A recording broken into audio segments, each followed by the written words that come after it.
Rebound taken by Iguodala. Iguodala to Curry, back to Iguodala, up for the layup. Oh, blocked by James. LeBron James with the rejection. Cleveland, this is for you. Come here to cleanse your soul. Yeah, 4-4 and go. That the other getting old. We got Sam Ryan time. This is a sports octagon. Sports for forever and beyond. Spending with Sam Ryan time. From the puck to the glove to the pigskins high. Share all of your thoughts, just let it ride. Down the baseline in the bleachers, or you wanna get denied. Yeah, share all of your thoughts, just let it ride. 4-4 and go. Come here to cleanse your soul. Yeah, it's 4-4 and go. Come here to cleanse your soul. The Browns Super Bowl contenders. Hey, listen, when we start talking about what wins Super Bowl, we talk Super Bowls, we talk about talent. The Browns, they have the talent. They have it.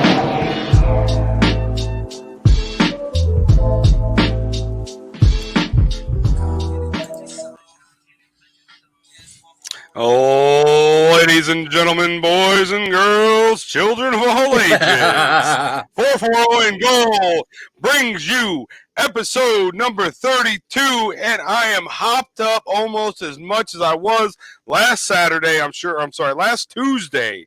So tonight, as you see in the background on my screen here, we will have some special guests, which I'm pretty pumped about. We're finally getting back to what we've been wanting to do. We will have Coach Ed Rankin on tonight and Coach Brandon Hanna for the second half of the show. They are the coaches. Ed Rankin is the head coach of the Jefferson Falcons, and Brandon Hanna is I'm assuming a lot of that's watching us actually know him, but he is the offensive coordinator, which for a minute there we thought he was the DC per Sammy, but we figured that one out real quick. He ain't no DC, so...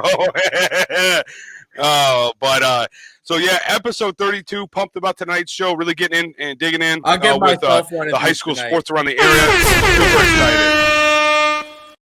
Super excited. That was for me. Boy. Yep. So really digging in.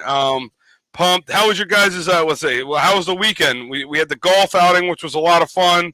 You guys do anything over the past couple of days, boys?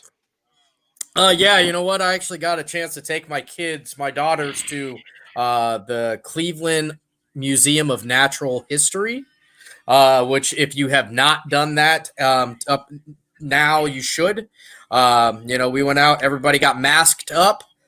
Just so you know, if you do go, even though the website says that they close at 8, they close at 5. So luckily, for once in my life, we didn't get there an hour before it closed. But it's definitely something worth going to see. You get to go see, dinosaur bones and stuff like that. But they actually have a animal exhibit, so you can go see these otters, which the girls were over the moon for.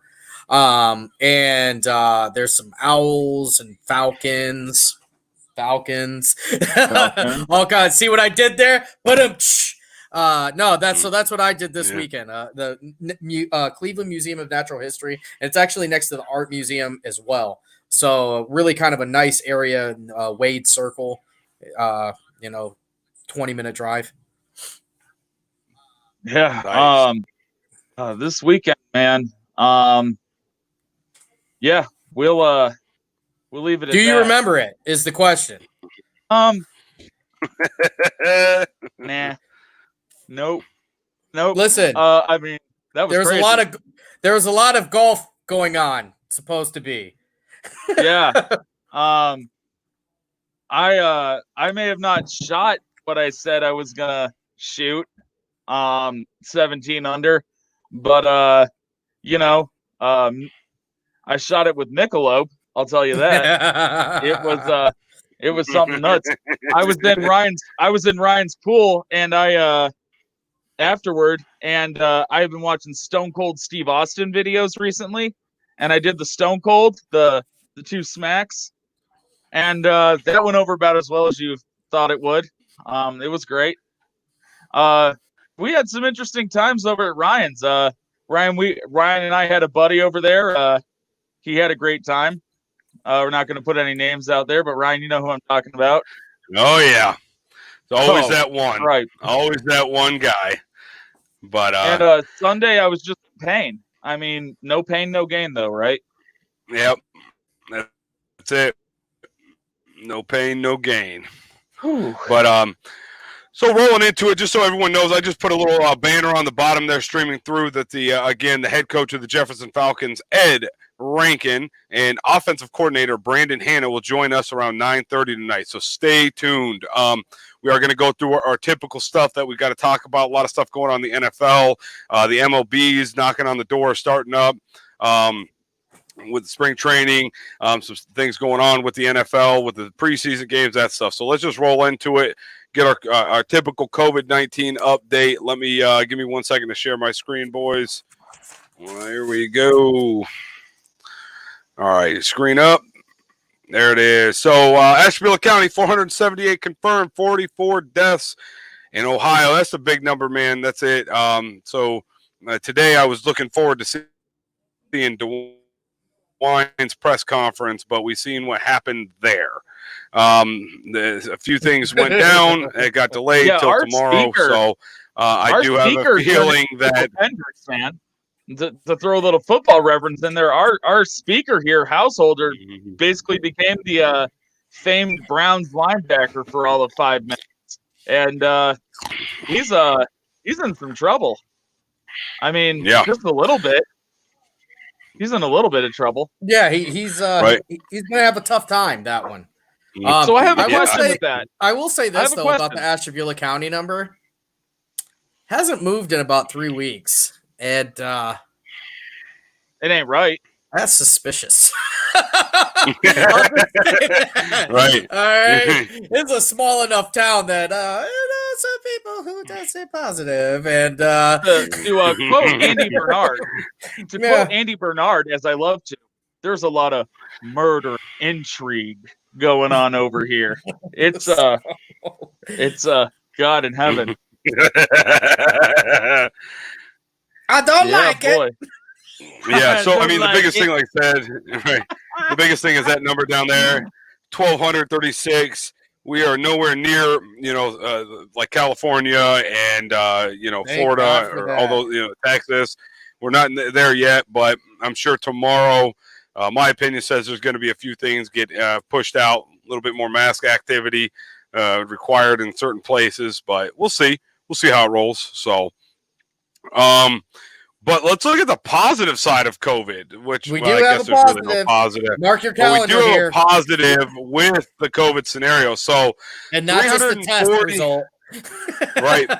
346 NBA players test for COVID-19 with 0 positive. So that's an amazing number. That really just saying the NBA is doing everything they can to keep them in the bubble, keep things simplified so we can have sports again.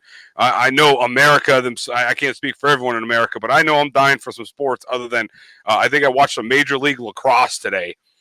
Past that, I'm looking, some basketball, some football. I really want the numbers to go down. So, we've talked about it briefly.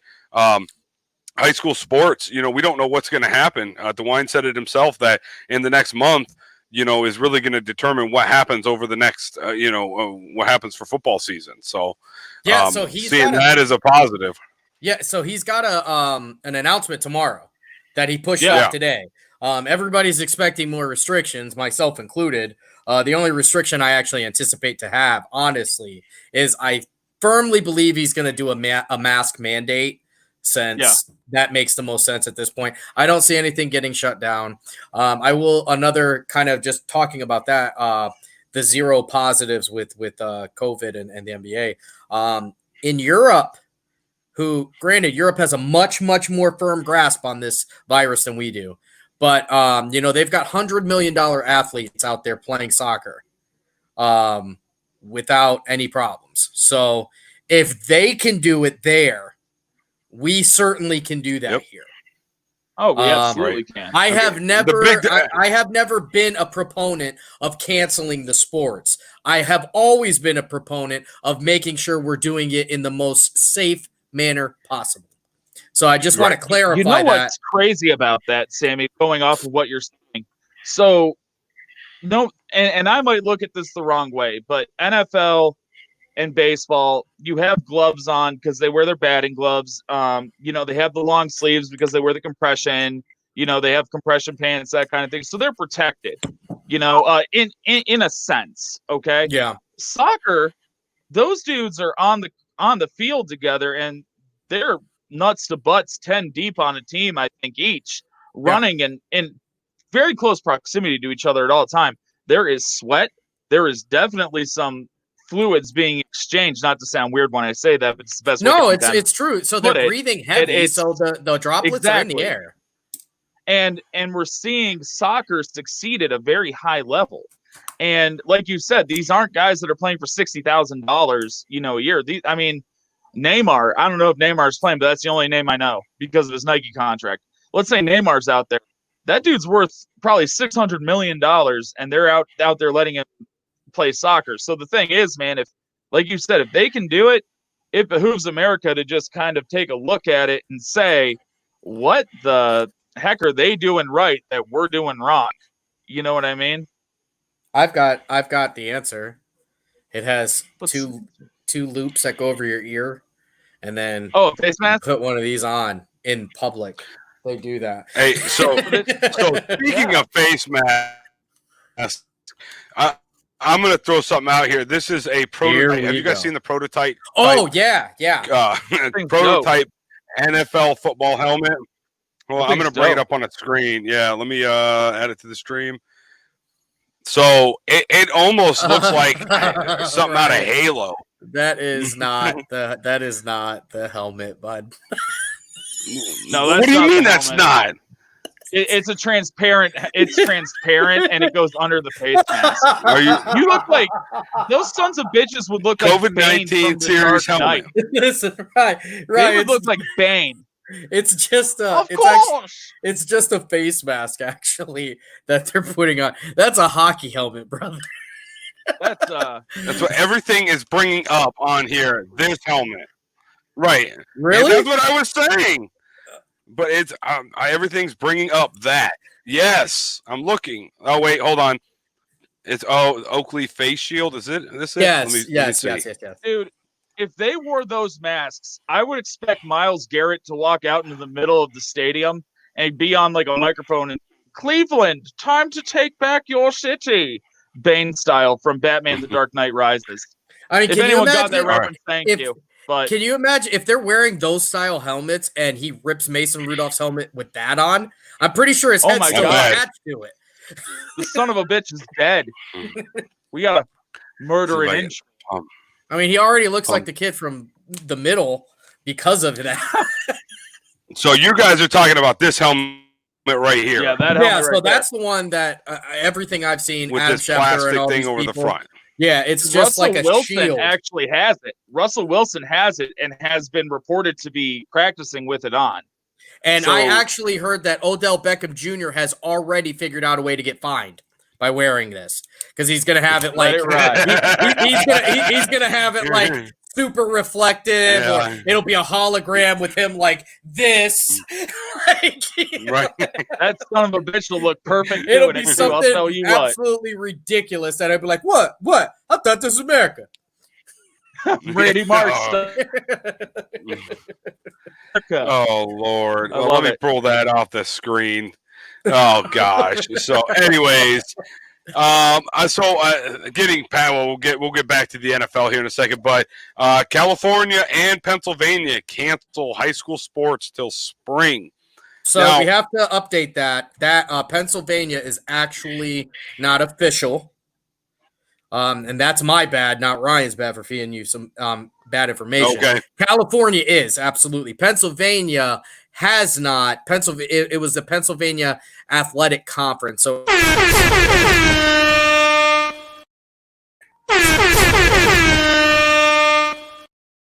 it's a division 2 or 3.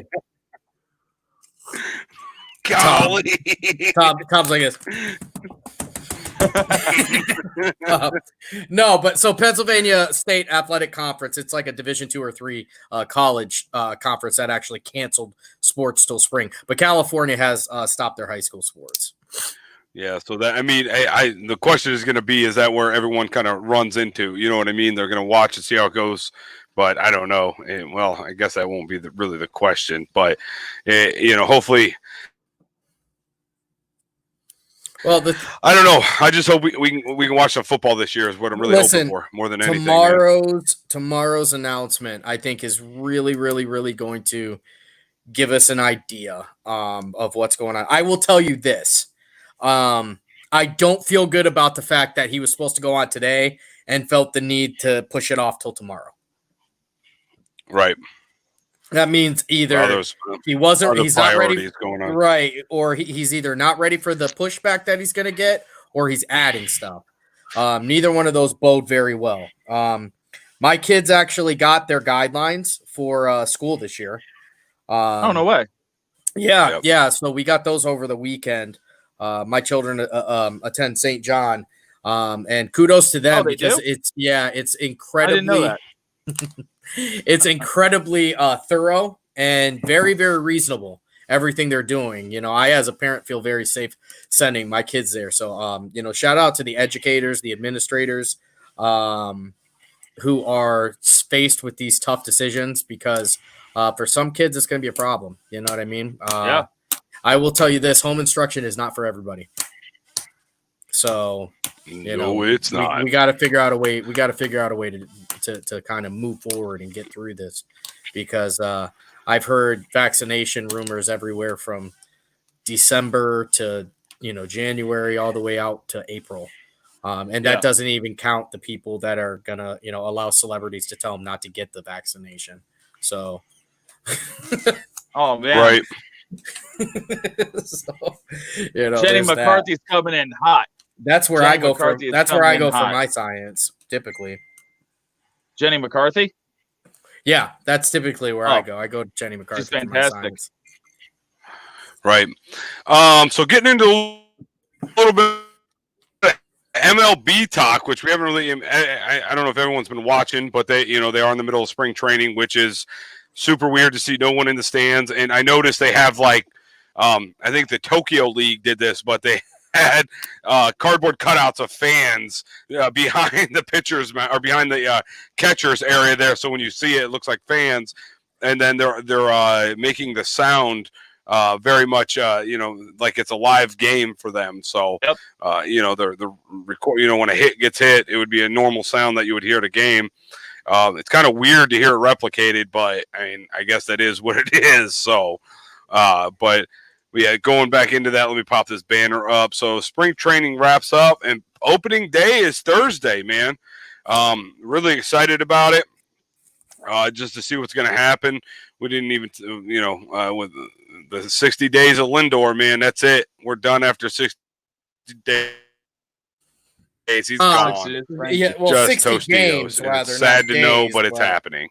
Not necessarily days, but yeah, it sucks that our final year of Lindor is going to be spent on a 60 game season.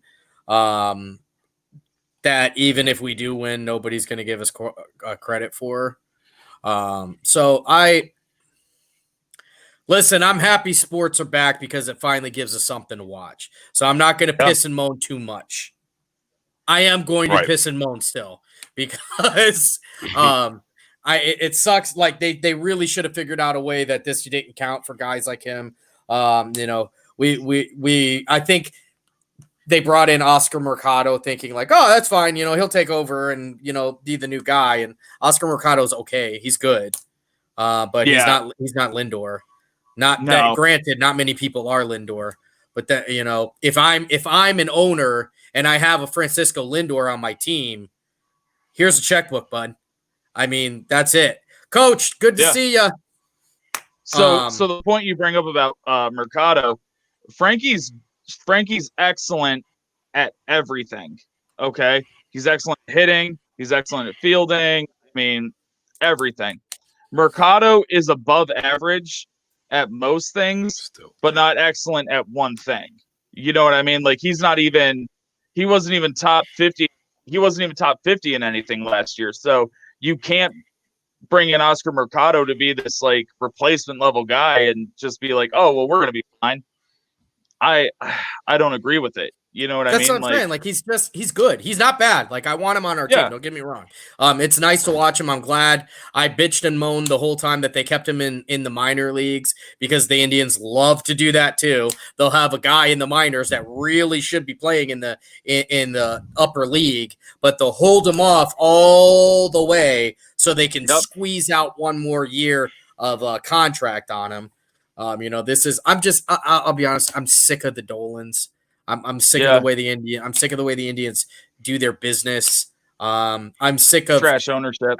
I'm sick of people giving them a pass because they're like, well, we're competitive every year. Listen, you're the first loser, man. Congratulations. Like you make the playoffs, you get your bell rung and the comeback, the next year and make the playoffs, lose.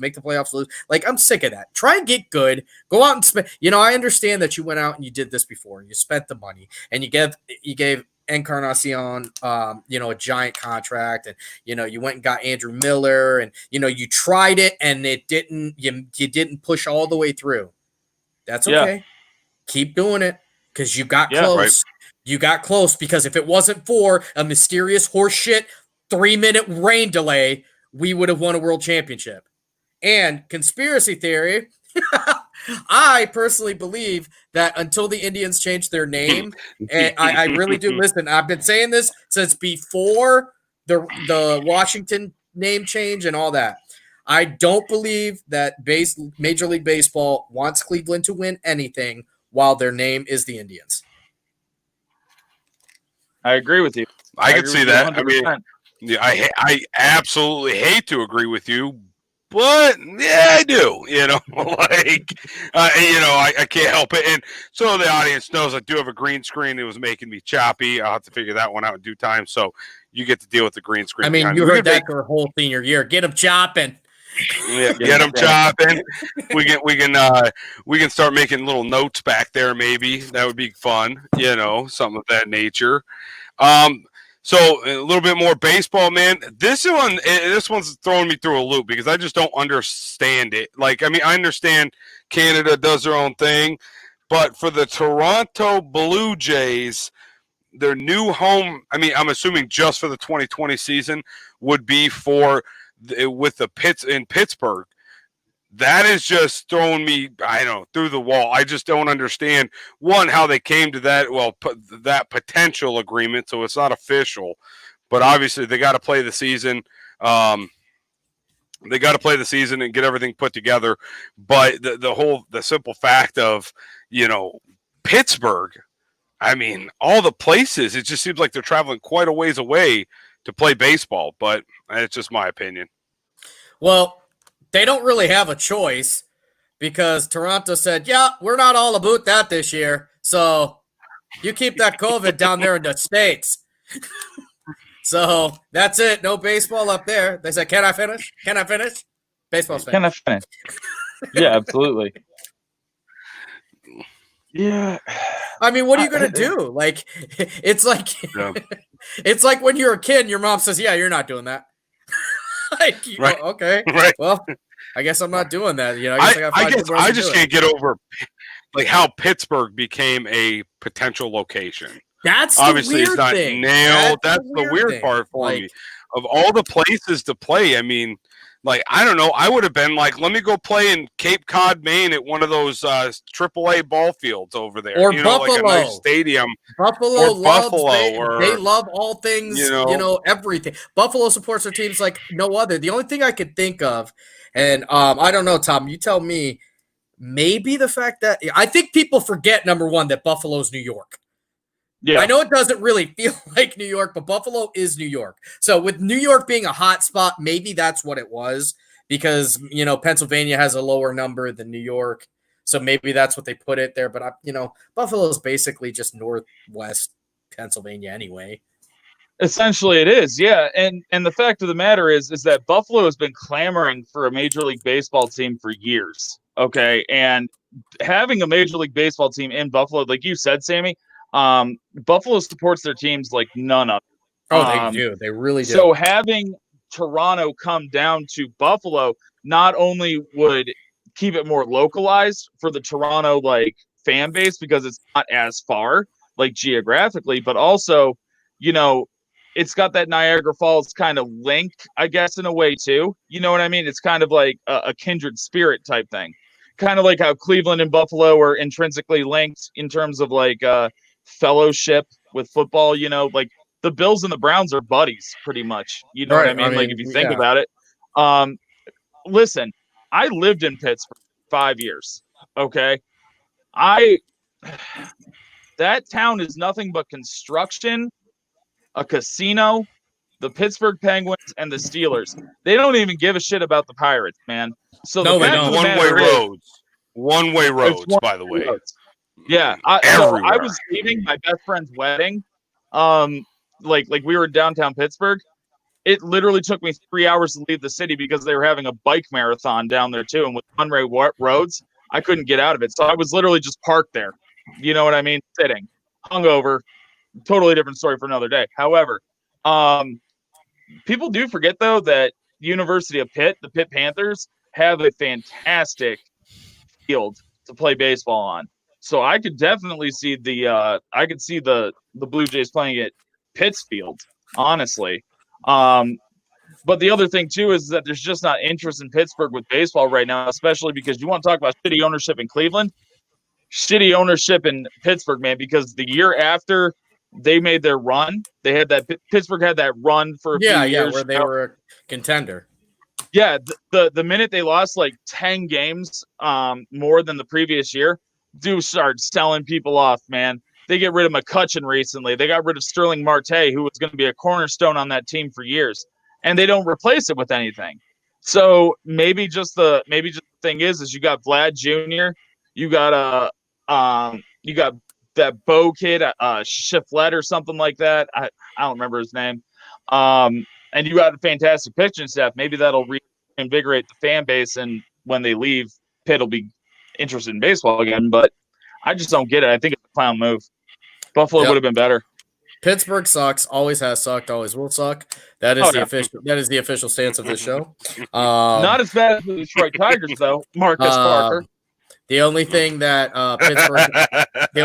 Pittsburgh has ever produced that is okay is Roberto Clemente, and that's it.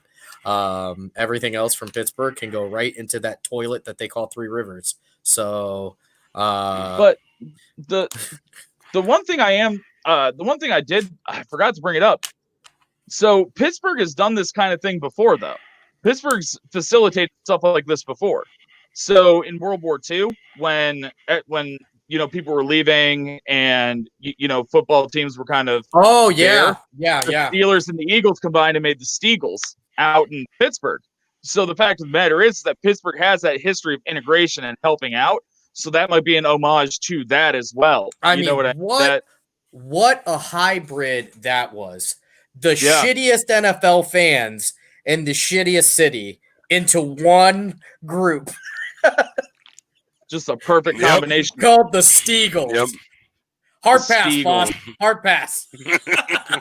Hey, before I forget, I don't know if you guys, I don't know if I brought it up yet or not on the show, but did you guys see that the Yankees and the White Sox are playing at the Field of Dreams field on August 13th this year? They're supposed to be. It's not at that field. I'm going to share my screen, and this apparently if you build it, they will in fact come. That's right, Sammy. So just take a chill pill.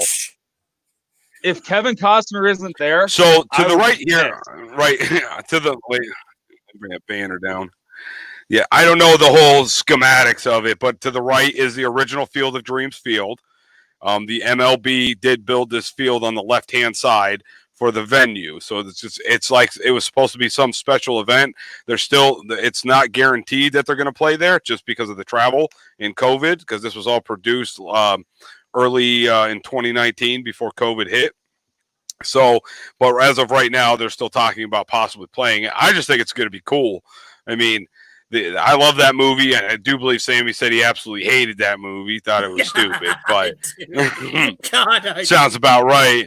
Listen, but if Ray Liotta isn't throwing out the first pitch, I don't want it. but I mean, like that whole aura behind that with this, I think is going to be amazing. That will be a game to watch for, just so everyone knows. Oh, it'll be sweet. It'll be awesome. Yep. And Marcus Parker put out the most controversial statement I've ever read. AL Central's Tiger territory now. The Detroit Tigers can't even finance a hot dog. The Detroit Tigers can't even finance a hot dog right now. I mean, so Marcus, I don't understand. What do you think? This is 2004? Yeah, Justin Verlander ain't playing for you anymore. Miguel Cabrera is fatter and older. Prince Fielder probably had a heart attack. You leave my fat Hispanic brother alone. Oh, God. Well, I do. I think I may have asked this, Marcus, but I want to know how you became such a Detroit fan. Were you like originally there? Was there a parent involved? Lost a lifetime bet. He had to spin a wheel. They're like, look, if you don't hit this 3-pointer, you got to spin the wheel, and then whichever shitty team you land on is your new team. He missed 2 3-pointers, so he spun it, and he got Detroit and Memphis. So he's now a Grizzlies and a Tigers fan. So Tigers and Bears. Oh my! Yeah, Memphis. Say that, man. Memphis. I was just gonna say that. Who is Marcus Parker? Is he Dorothy? Is he Judy Garland? He likes the Lions, the Tigers, and the Bears. I don't know how we got in on poor Marcus, man. Poor Marcus. Yeah, like. Yeah. Oh my God. Man, that's. Thanks for joining the show last week too, buddy. Really appreciate it. You know, it's all love, man. It's all love. Oh man, it's absolutely love. Barry Sanders and Cecil Fielder. I can't argue with. Look, it even Fielder. has its. Yeah, but here's the argue thing. With that. Listen, so Barry Sanders, they do have that going for them. All right, that's a tough one because Barry Sanders is the GOAT. But you also share a state with the worst city and the worst school in all of the world. Yeah, so there's a problem with that. Plus, and I know we don't have a lot of hockey fans watching here, but God, I hate the Red Wings. Oh God, I hate the Red Wings. So no, I'm sorry, Detroit. It's hey, in the words of the great Randy Jackson, it's a no for me, dog. It's a no for me, dog. Oh Lord! All right, couple more topics to cover before we bring on the coaches of the evening. So don't forget, it looks like we got a little bit more than 20 viewers watching right now. The Falcons head coach Ed Rankin and offensive coordinator Brandon Hanna will be joining us right around 9:30ish, maybe a little sooner. Just depends on how things go here. But right in that ballpark area. Big thing popped up. What was that today? I think it was. Yes. Zero preseason games for the NFL. So the NFLPA and the NFL agree to 0 preseason games this year. So, man, that's going to be interesting because really the biggest question is what does this mean for the rosters? I mean, we've all watched Hard Knocks and what comes about with those guys with the tight end battles, the position battles. Don't you dare say it. Yeah. Don't you say it. Don't you say what? This. Don't you say that turd's name with the whistle. Oh, the whistle. Bob Wiley? I don't know who you. Nope. Cajuiced. Cajuiced. Cajuiced. Listen, Cajuiced. I just want to let you know. Yeah, I just want to let you know that Devin or Darren or whatever Cajuiced is the only reason why I'm okay with no preseason games. Because if it means that nobody has a chance, sign me up. Because he was the worst. But the stuff that happened during those preseason, I mean, that's all part of the aura and the drama of the NFL, man, and that is all part of the, I always seen it. It was like a soap opera of the NFL was the preseason. You got spring, you got camp, and then you go into spring no, I want to say spring training, but it's not spring training. But you go into camp, and then you're into preseason games, still working through camp, and a week before the season starts is when they usually make their final cuts. And there's a lot of people on the bubble. I mean, most NFL teams, think about the wide receiver position. They're running huge. What, 7, 8 deep. How are you gonna, you're gonna only be able to use film that you've seen with these guys, whether they just came out of college or the team they played on last year. How are you going to be able to make an educated choice that, gets you the best ball player? And then, there's going to be some people that get, they pick up some pretty stud players on accident. Genuinely because of this. Yeah. And and on the same token, one of the things I was listening to as I heard this being announced on the radio, I was listening to ESPN, is the guys that would not have made a team without the preseason. Yep. So the two that shine for me, one was Mark Schlereth. So Mark Schlereth played many years in the NFL. He is now a sports reporter on ESPN, covers football. I like listening to him. He's really good at his job. But came out and said basically flat out, he said, without 4 preseason games, I don't even make a roster. So you've got a long career that's cut short. And then the cherry on the top is Terrell Davis. Terrell Davis, they was talking about without preseason, he doesn't get a shot. Now, this is a guy that, runs all over people, probably should have been the Super Bowl MVP. But they had to give it to Horsey Sauce. So I still hate John Elway forever and ever. Amen. Horsey Sauce. Yeah. They can give it to, Tom Petty's mutated brother, John Elway. Anyway, but that's beside the point. But you've got guys like that, and it's not just studs. There are guys that, given that chance, develop into. The Browns had 2 people that had to sneak into camp last year during the preseason. Yeah. One was Giuseppe. Giuseppe. Yeah, so Giuseppe snuck in because he was in there under false pretenses, and so was Freddie Kitchens. Yeah. Oh. I couldn't even Come on, man. I couldn't even point get a little through bit. it. To go off your point a little bit, Sammy, like Mac Wilson needed that preseason last year, because if it weren't for Mac Wilson showing out on the field in preseason, we wouldn't even know who he was, I don't think. He wouldn't have even gotten that opportunity week 3 to become a full-time starter. You know what I mean? And kind of I know we got Brandon Hanna coming on later, so kind of to juice his team up. He likes the Steelers, and I know Olajuwon, who's watching, loves them too for some ungodly reason. But you know what? Men can't be perfect. Absolutely. Yep, they do. Deontay Johnson. Everyone's got problems, James man. Washington, We don't like to talk about those it. receivers. Josh Cribbs. Yep. Josh Cribbs makes a name for himself because he becomes a stud in the preseason, and then that carries over into the season. One of my favorite players on the Browns preseason right now. I know he doesn't have some crazy. He's not running the ball and catching the ball, but the Scottish Hammer. I knew it. Come on, man. Come on. Without preseason, you have no Scottish Hammer, Browns fans. That's Listen, true. Come on. Listen, Without I'm going to tell you preseason- guys this one more time. Because I didn't mean to steal your thunder, Marlon. I had to do this a couple years ago, too, when Andy Lee was on our team. If our best player is a damn punter, I'm done with the Browns. I'm not doing it. I didn't say he was the best player. I know but it's back to the drama. It's back to the soap opera of the NFL that men love. It brings me back down to those years where they're like, yep, Browns got a Pro Bowler this year. Andy Lee.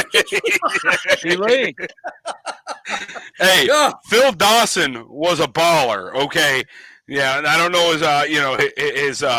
his preseason stats or anything here, but he was every year he was on the Pro Bowl. Yeah, when we had him. I would take Phil Dawson right now over anybody that we've had kicking in the last 5 years. Absolutely. No, we got what's his name? He's a good kicker.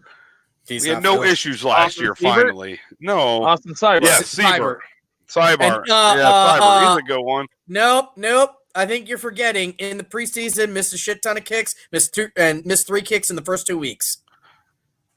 Right. Well, I mean, we're figuring it out. I mean, give the guy a chance. Hey, Gosh. Motown Philly Dawson never had to figure it out. I would take No, he Phil. didn't. You know I would what? take Bill Some Dawson people are born with- great, and someone need practice to get there. Okay. I would take Let Bill Phil Dawson Dawson with be. an in-ground toenail over any kicker in the league Ooh. right now. Ooh. Who was that kicker we had for like 4 or 5 games in the Hugh Jackson era that literally I could have made more field goals than that guy? Does anyone remember his name? Zane Gonzalez. Or Greg Joseph. It was Both. one of those two. Oh, wait a minute. Who's the one who Greg went to Joseph. Chicago and did the same shit? Yep. No, that Yeah, was oh god, that was Cody Parker. Cody Parks. Yes. I just remember watching Extra Points, and I think this was even before they bumped it back to the 25-yard line.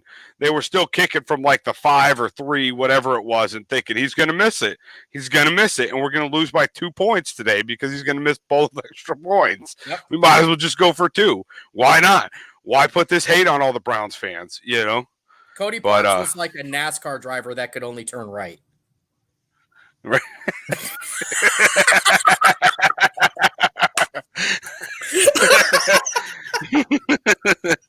Oh man. God bless America. But seriously, with no preseason, which I can understand why they're not doing preseason, but I can't even believe they're not doing like a scrimmage. I don't believe they're doing any like usually the Browns and Bengals will practice for a week together. Teams will get together. They're doing nothing.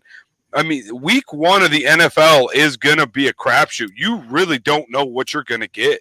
Genuinely. Maybe this year is going to be better because maybe if we don't practice with the shitty Cincinnati Bengals, we'll win more games because I heard losing is more contagious than COVID. So, there's that. Hey, one good thing that's coming out of this is the Browns cannot lose or win the preseason this year. First time in like 15, 20 years. We're not winning nothing. The only thing that really concerns me about no preseason is a guy like DeAndre Hopkins, who goes from Houston to Arizona, vastly different quarterback play, vastly different system. And not only does it affect his on-field, but where do you draft him in fantasy now? He doesn't have a preseason game even to kind of show out and see what he can do, get a game rhythm with his quarterback. So DeAndre Hopkins, top 8, top 10 draft pick, does he shoot down to the 2nd or 3rd round now? Because, I can't trust DeAndre Hopkins if he doesn't have at least one game with Kyler Murray in an actual running system. It depends who you're drafting with. I was in a draft with a guy who took a kicker in the 3rd round. So, he drinks Twisted Teas on the reg. The beautiful thing about being in a fantasy league up here is there are 2 types of players that you're going to find in quite a few different fantasy football leagues. There are the players that are only going to draft Steelers, and then there are the players who are only going to draft Browns. So in some cases that works into your benefit because they take, they'll take Baker Mayfield with their 3rd pick. Love it. Or you know what I mean? Or they'll take, Ben Roethlisberger with their 1st pick or some crazy shit like that. But in other cases, it doesn't because, you don't have a shot at, taking Nick Chubb. You don't have a shot at maybe getting Jarvis or Odell because you're not going to waste a high pick. Honestly, I will tell you this. And sorry. Maybe this is, out of my element, which I don't care, Donnie. You're out of your element, Donnie. Yep. I think the Browns as a whole might be fantasy poison this year. Because it's going to be tough. There's no consistency this year for that team. Well, like we talked about on the last show, their offensive power is ranked number 2 in the league, second to Kansas City. But the biggest thing I'm happy about is there's not this hype show. All last year it was a month and a half of the Browns are going to be the greatest show on turf. closest thing to the St. Louis Rams that they've seen in years.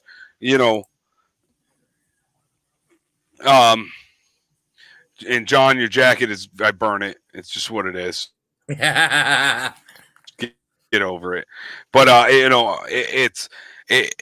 I'm happy to see that, you know what I mean, like that they're ranked there, but we have to kind of push it to where it needs to go.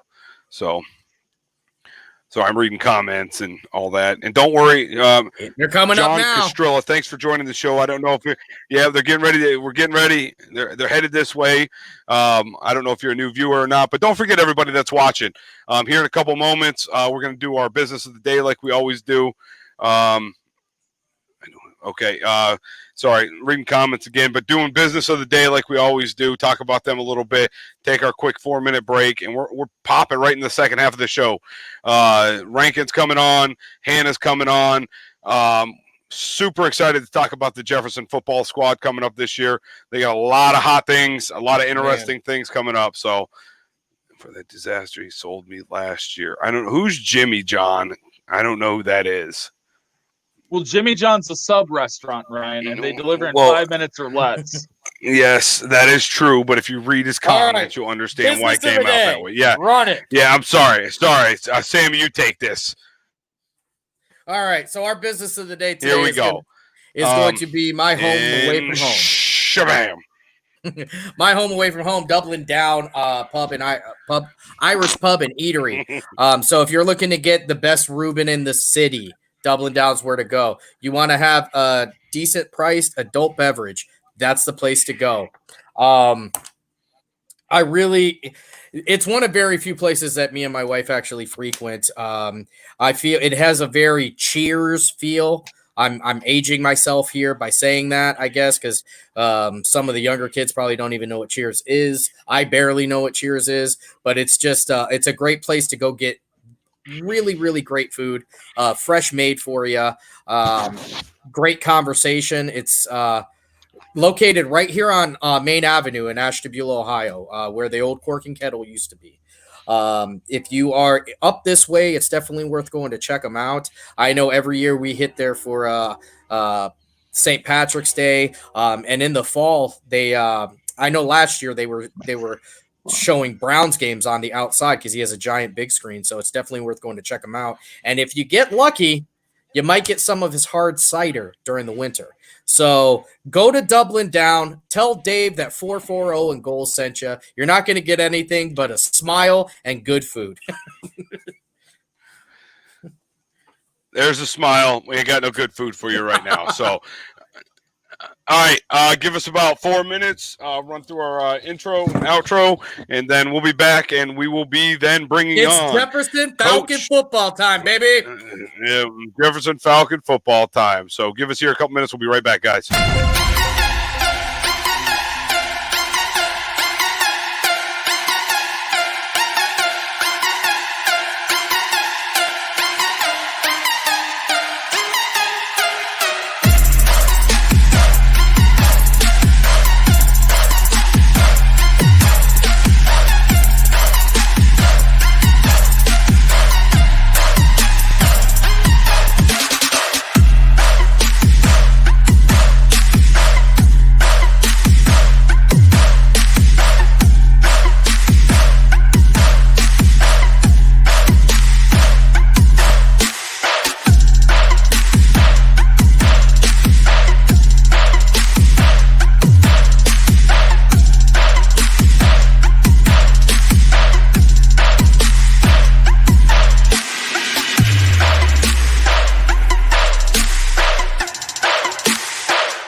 Iguodala to Curry, back to Iguodala, up for the layup. Oh, blocked by James. LeBron James with the rejection. Cleveland, this is for you. Come here to cleanse your soul. Yeah, 4-4 and go. That other getting old. We got Sam right in time. This is a sports octagon. Sports for forever and beyond. Spend it with Sam right in time. From the puck to the glove to the pigskins high. Share all of your thoughts, just let it ride. Down the baseline in the bleachers, or you wanna get denied. Yeah, share all of your thoughts, just let it ride. 4-4 and go. Come here to cleanse your soul. Yeah, it's 4-4 and go. Come here to cleanse your soul.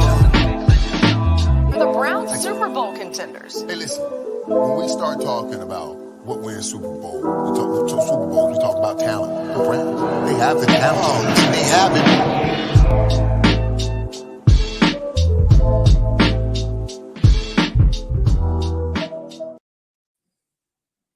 Intermission is right. now over. It is time to party. Let's bring the guys in, which, I see one, but we're just going to bring him in and put Hanna where he goes. So if we can all welcome in Coach Edward Rankin of the Jefferson Falcons. Thank you so much for joining us, Coach.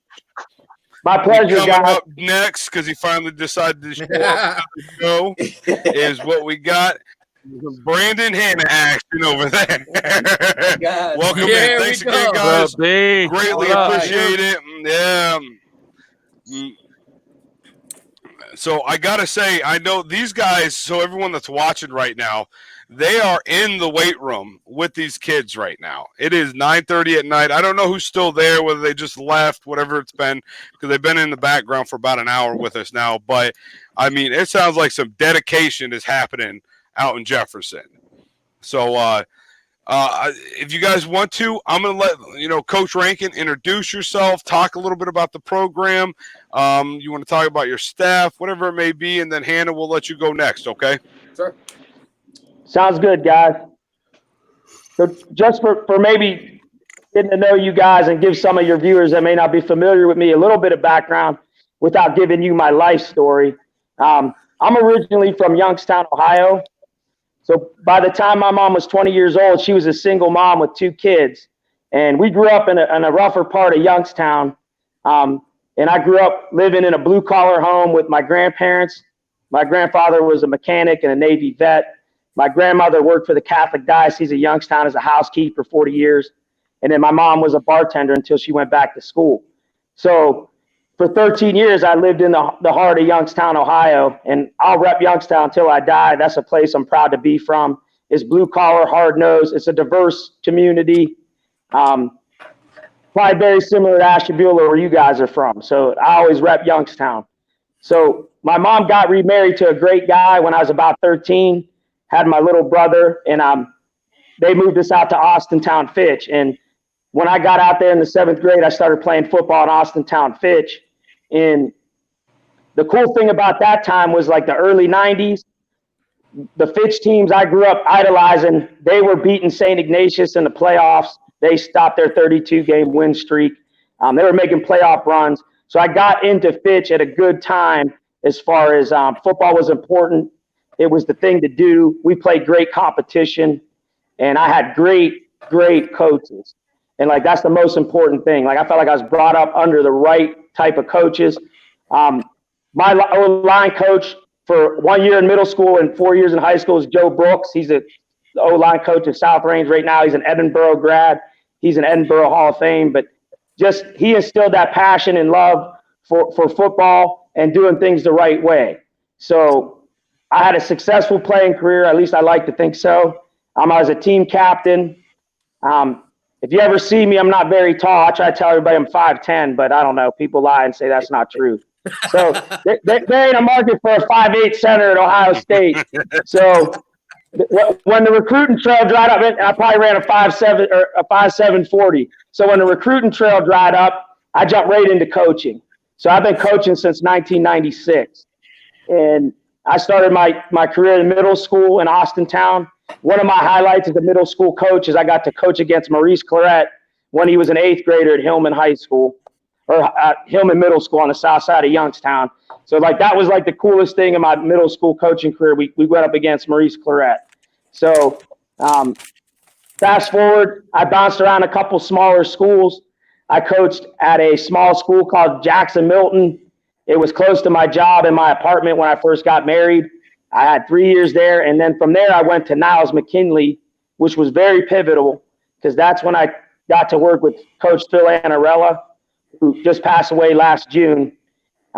He's going to go in the Hall of Fame this year, but he won a state title at Warren Harding, Coach Corey Stringer, LaShawn Daniels. I mean, just a great coach, 250 games, no nonsense, old school coach that you show up early and you stay late, and that type of preparation really stood and sticks with me to this day.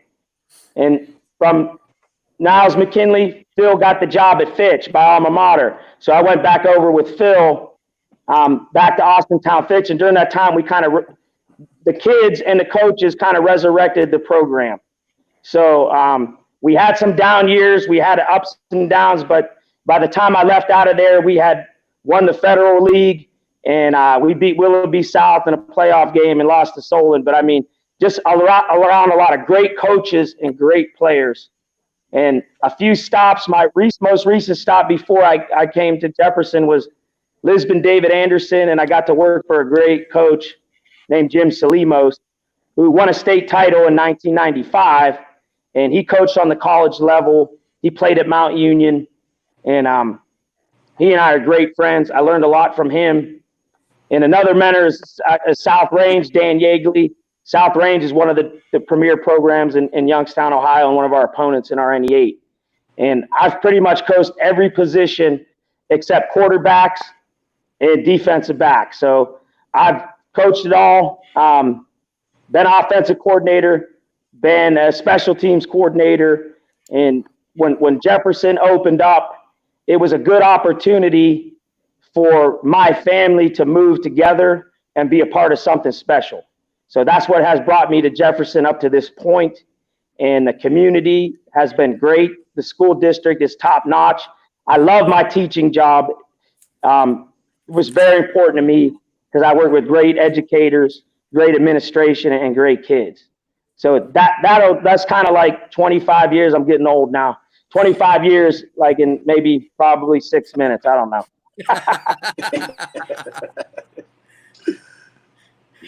funny story about actually before we get in with Brandon. So we actually got to be on the other end of Maurice Claret's football career because we got to go against Warren when we were in high school, and they had this guy that when he got off, he was built, and I was like, oh, that guy's got to be a defensive end. And then they gave him the ball, and I was like, well, that's going to be a tough day, boys. It's going to be a tough day, boys. It's going to be a tough one, yeah.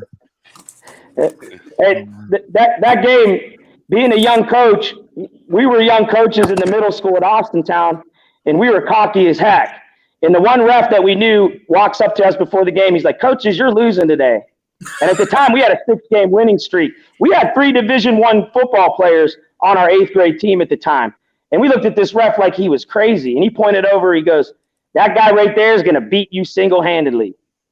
And sure enough, he beat us single-handedly. One of the most vivid moments of that day is we had a defensive back who ended up playing at West Virginia and Akron. His name's DeVanzo Tate. He's the DB coach at Fitch right now.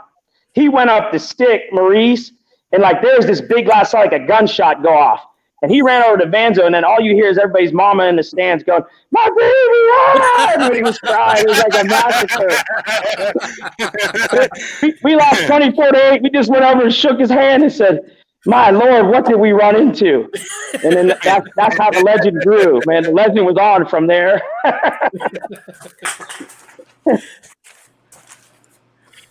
That's awesome, man. Without further ado, John brings up a good point. The next thing we'd like to come introduce, next person we'd like to introduce is Brandon Hanna. So Brandon Hanna is the newest addition to your coaching staff? He's one of two. Okay, so one of two new additions to your coaching staff. So everybody, I think, is from this area is fairly familiar with. Oh boy! Look, he's yeah, even He's gone. He's very mobile. He escaped the. He escaped. He didn't the like. interview. Yeah. He's in the pocket. I click. You Here got it him, is. Sammy. You want me to Yeah, click you him got in? it. There he Anyway, is. Yeah, so you without got further ado, Jefferson's newest offensive coordinator, the legendary Brandon Hanna. Oh, baby. Brandon Hanna coming in hot, baby. Coming in hot. I'm Yeah. like it's 9 a.m., man. I want to Yeah. go to the weight room with the kids and go get it in. They're out there running 40s waiting for pizza to arrive right now. Mhm. No, Amazing what food does for teenagers. Sorry to interrupt you, but go ahead. Yeah. we went from just ordering a calzone to a couple pizzas now. So we got a couple of. Did you guys get it from Colucci's? Because that seems to be that's if you're in Jefferson, I feel like that's where you got to eat pizza from. That's the spot. Yep. Yeah. That's the spot. Yep. I see Ashley Villa post about it all the time, and I'm right here, so that's a go-to for the bus ride all basketball season.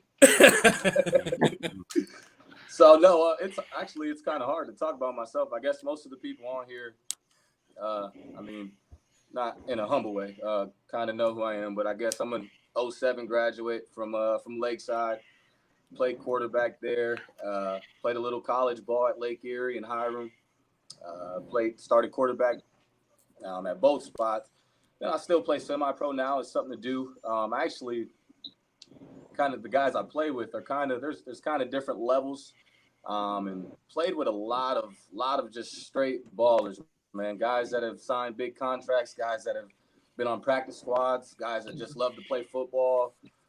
Some Division I guys, Division II, Division III, just, so I've still been trying to stay active. What I'm seeing now is the recovering process is definitely not the same.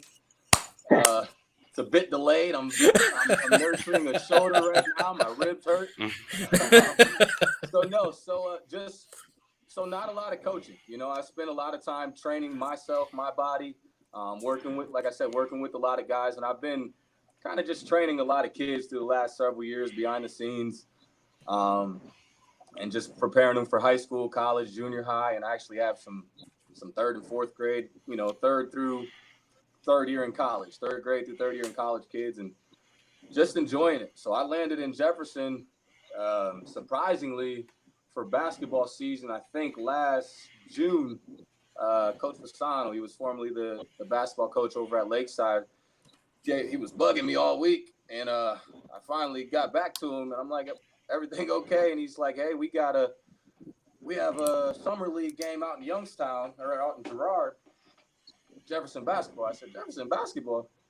What am I supposed to do with Jefferson basketball, coach? And he's like, no, you got to see it. We got a good young group, and I came out, and I was surprised, man. And from there, Pizza's here. Yeah, you guys got one back there? Okay, There you go. This was us. Special delivery. So I showed up for a summer league basketball game and got the keys since then, and we've been rolling. Me and Coach Rankin, man, I guess I've never seen a football coach be such a big fan of other sports, within the school. And, I was blown away by that. I admire that, the support he was giving the basketball team. He traveled the road games, and to see the head football coach there showing that support and just talking to us and having the energy, I was excited about it. And we had a conversation and led to another conversation and ended up becoming the offensive coordinator. It's my first year coaching. Most guys jump into a position coach job. But I'm just excited. I'm blessed to be trusted, with this position, and I'm just ready to roll. I'm enjoying it. Heck yeah. So one of the things, that we saw from last year, you got to love the internet now, because every single team has at least 15 minutes of highlights on Max Preps. It makes our job so much easier. So we got to watch a ton of some of the guys you guys have coming in this year, where you've got a team that, first of all, is last year was freshman heavy. So this year you've got sophomores.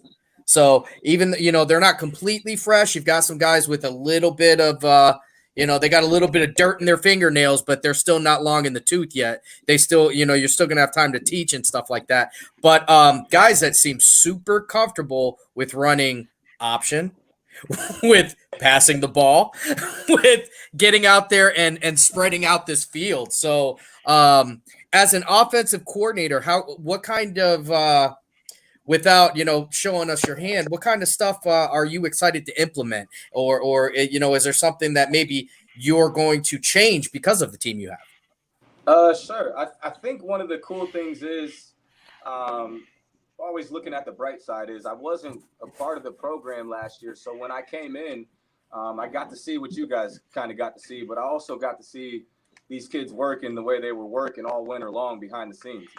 So the good thing is you could take the good stuff from last year, and then you take that and you train it up from there. And then you just treat everybody the same, especially when I wasn't a part of it. So I come in and everybody has a clean slate. And what I didn't want to do is put anybody in a box, and I want to get the best out of every athlete that we have. So we have some guys that may not have been in the same position they were in last year that are just interchangeable. And they've worked extremely hard to fit what we're trying to do. And we kind of found the balance of getting the system to fit the kids and the kids to fit the system, So there's not one specific thing that you're going to see from us, that's like, oh, this is their identity. The goal is to be, obviously, we want to spread them out. We want to put our athletes in space. We have a couple different running backs. We have a couple quarterbacks, and we have a great group of receivers. And the thing is, they're all young. So honestly, man, there's so much that we can do here, and it's so exciting. So, but to put it in piece by piece, I mean, we're your typical double. We want to go 3-by-1. You might see 4-by-1. You might see double tight. You might see 2-back. We could give you. We have that type of personnel. And that type of dedication to where we can give you multiple looks.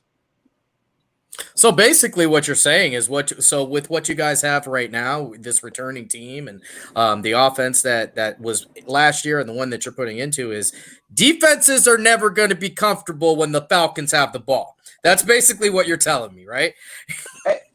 Hey, Sammy, honestly, that's the goal. But the thing is this, in the most humble way, we're not just coming out there just taking whatever we want. The goal is to take what you give us. Mm-hmm. So there's a hole in every defense, and it's our job as coaches. It's not the kids' job to figure out where it's at.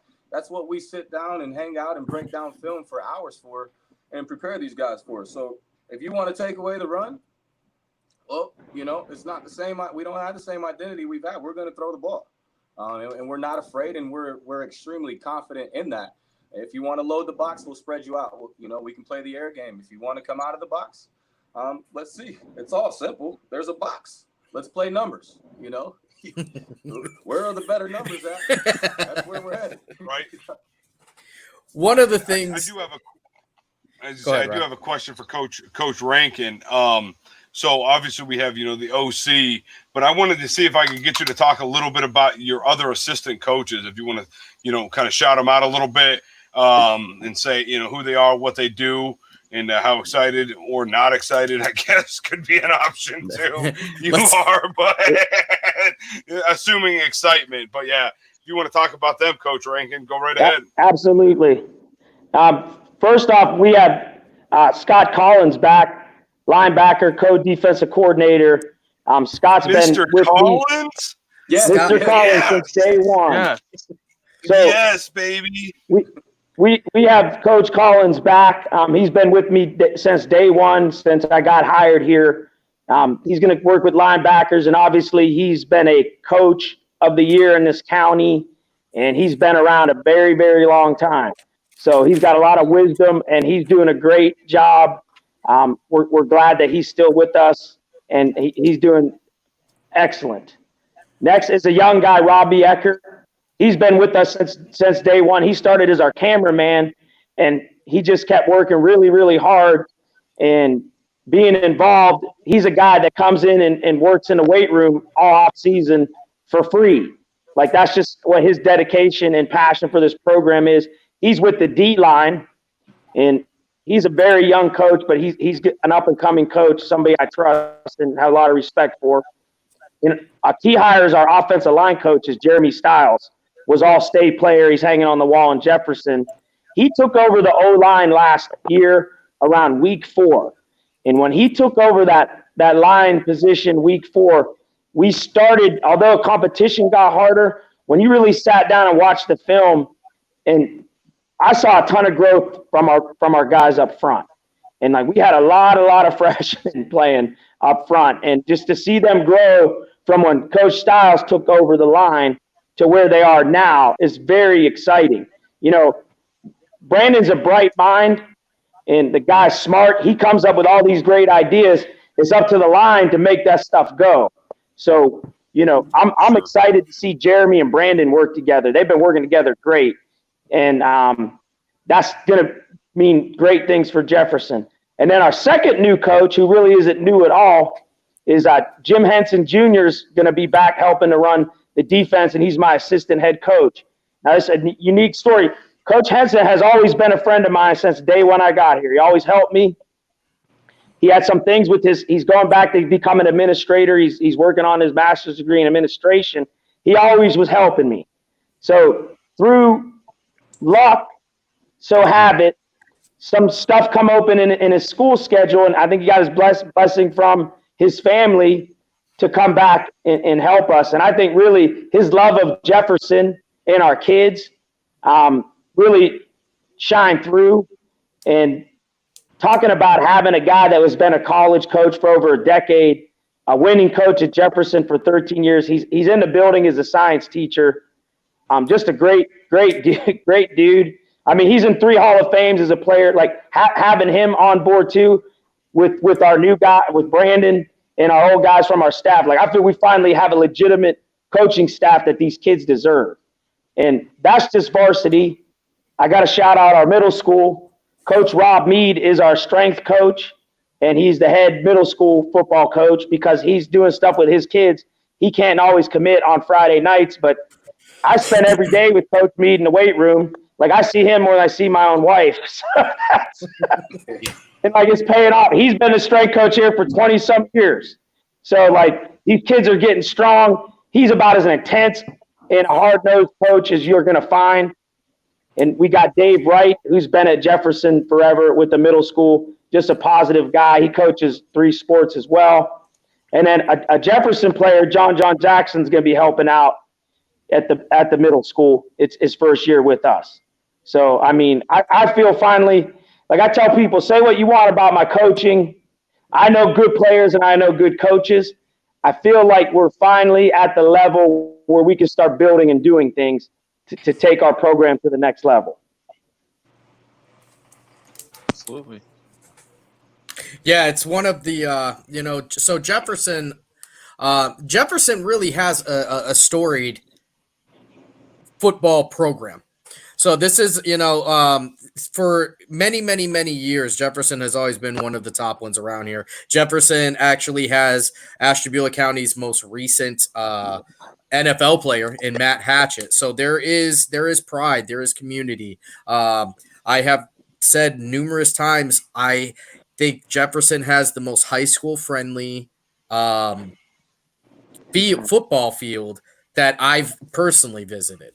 It's not too big. It's not too small. I think with you guys out here, with you guys running this team and rebuilding this culture and getting those stands full of black and red shirts again and cowbells and noisemakers and stuff like that, Jefferson Falcons are going to legitimately have a home field advantage again, because that was one thing that Jefferson always had, and this is 15 plus years ago, when we were playing, which is so funny to see, guys from our class in our era at Jefferson, because the rivalry was so fierce at that time. But Jefferson had an aura. There was an aura about driving into Jefferson and playing football. And some of that comes with the culture out there. So what are some of the things that because you have seen at Niles McKinley and some of your other coaching positions or places you coached before, what are some of the things culture-wise you're really trying to key in on? Are you hitting halls heavy? Are you, personal accountability? Is it a little bit of everything? What are you doing to try and get that Falcon culture going?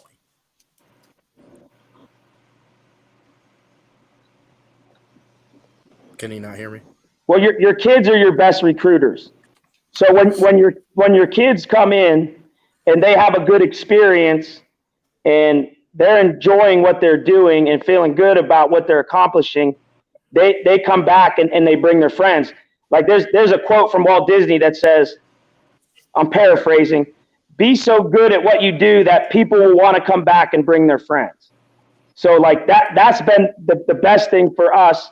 We have really good human beings that know football and have passion for the game.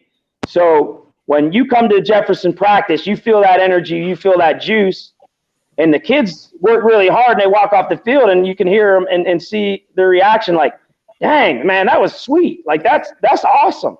So the next thing you know, here comes a couple buddies or a younger brother or an older brother. And that's your kids are your best recruiters. That's my opinion. We have a couple really big athletic kids in the hallway, and I think their parents would probably come to school and beat me up because I stalk them and ask them to play football every day. I think that might work for some people. Maybe my charisma is low because we got an 8th grader that's about 6'4" and can run. I've been yet to get him out on the field, but I mean, the kids are the ones that got to do it. So that's what I've seen in, my last stop was a D7 school, Lisbon. We had 45 kids. And again, you have to bring that juice, that energy and passion. And football in Northeast Ohio has to be more than, hey, it's something I do. It's got to be a way of life. If you want to win in Northeast Ohio consistently, football's got to be a way of life. And what I know about Austintown, what I know about Niles, what I know about Youngstown, what I know about Lisbon is when your football team loses on Friday, and I'm not even talking about parents and players, I'm talking about community. Like they're going home and kicking their dog. And it's like they're in a bad mood and they're going to run you off the road on Saturday back because their high school football team lost. Maybe that's not rational, but maybe that's the true definition of fanatic because it means something. It's their tradition. It's who they are. It's part of their identity. It's Americana, man. Like that's Northeast Ohio. That's what we do. We're hard-nosed. We're blue-collar. We play football. And, like, it's very important. And what coaches have to do is instill that passion into the kids. And I feel really good with the coaches we have. And the kids have been so receptive, especially in our younger grades. They motivate me, honestly.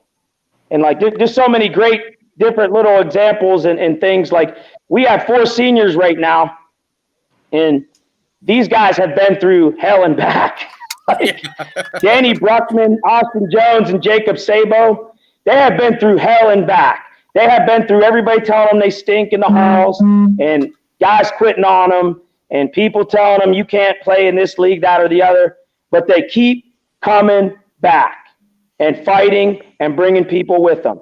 So, like, those guys right there are, like, I'm very proud of them. I wanted to give them a shout out, but they're leading the way for the younger guys. And good things are happening here. But, like, what I say is, Sammy, you're a nurse, right? Yes, sir. So you could be the nicest guy in the world and you could try really hard, but if you give me the wrong meds and I'm dead, that ain't good enough. You got to produce.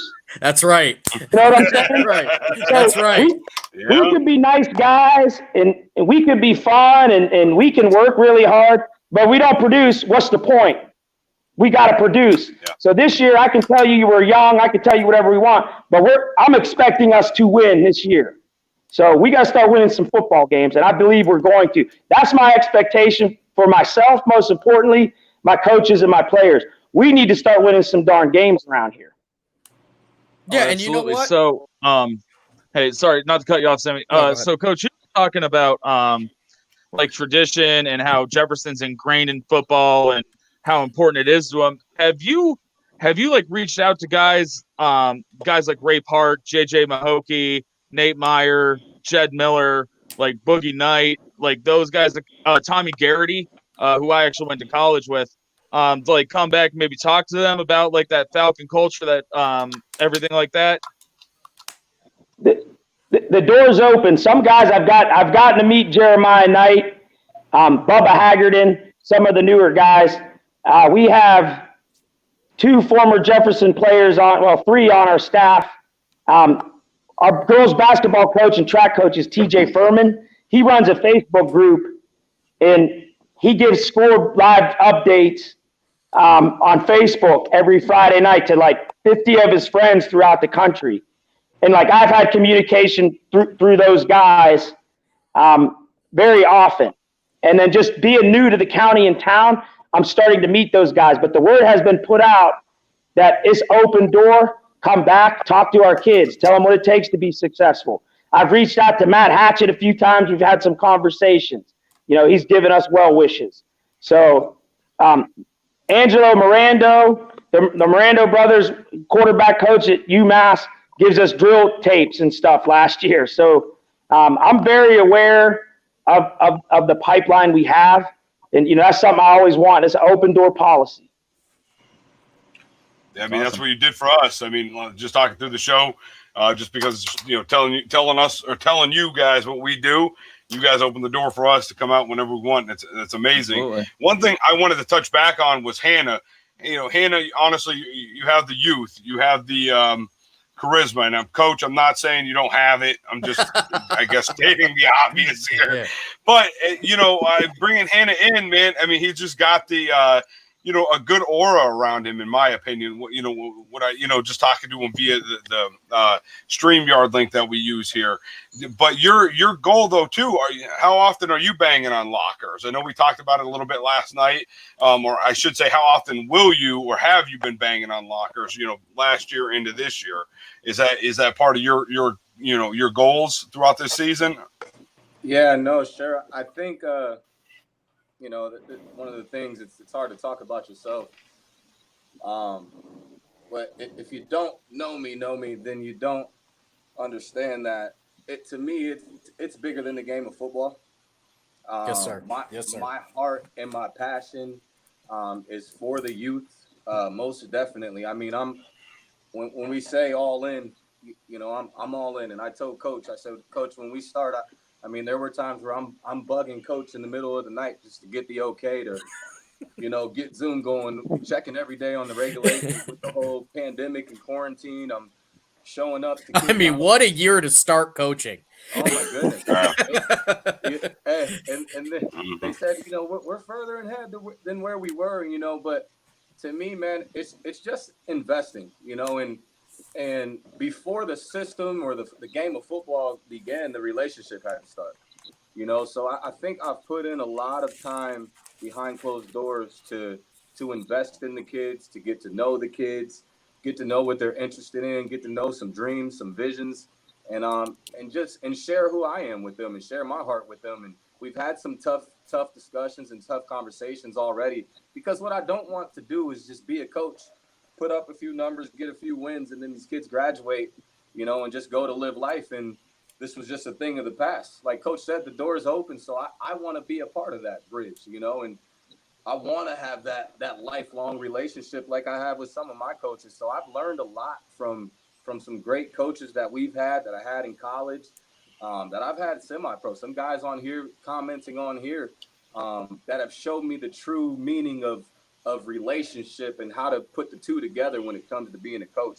So for me, mentor, friendship, relationship is the biggest thing, man. And you can't do that by just showing up to practice, clocking in and clocking out. So there's a lot of showing up at the locker there. And you know what there also is? It's like Coach did. You're showing up at other sports that you don't coach to give the support. You know, the last thing these kids need is an inconsistent male, you know, in their life. And we really believe that and stand by that. So whatever they need, we try to stand in and be that for them. So, yeah, listen, I'm all in, man.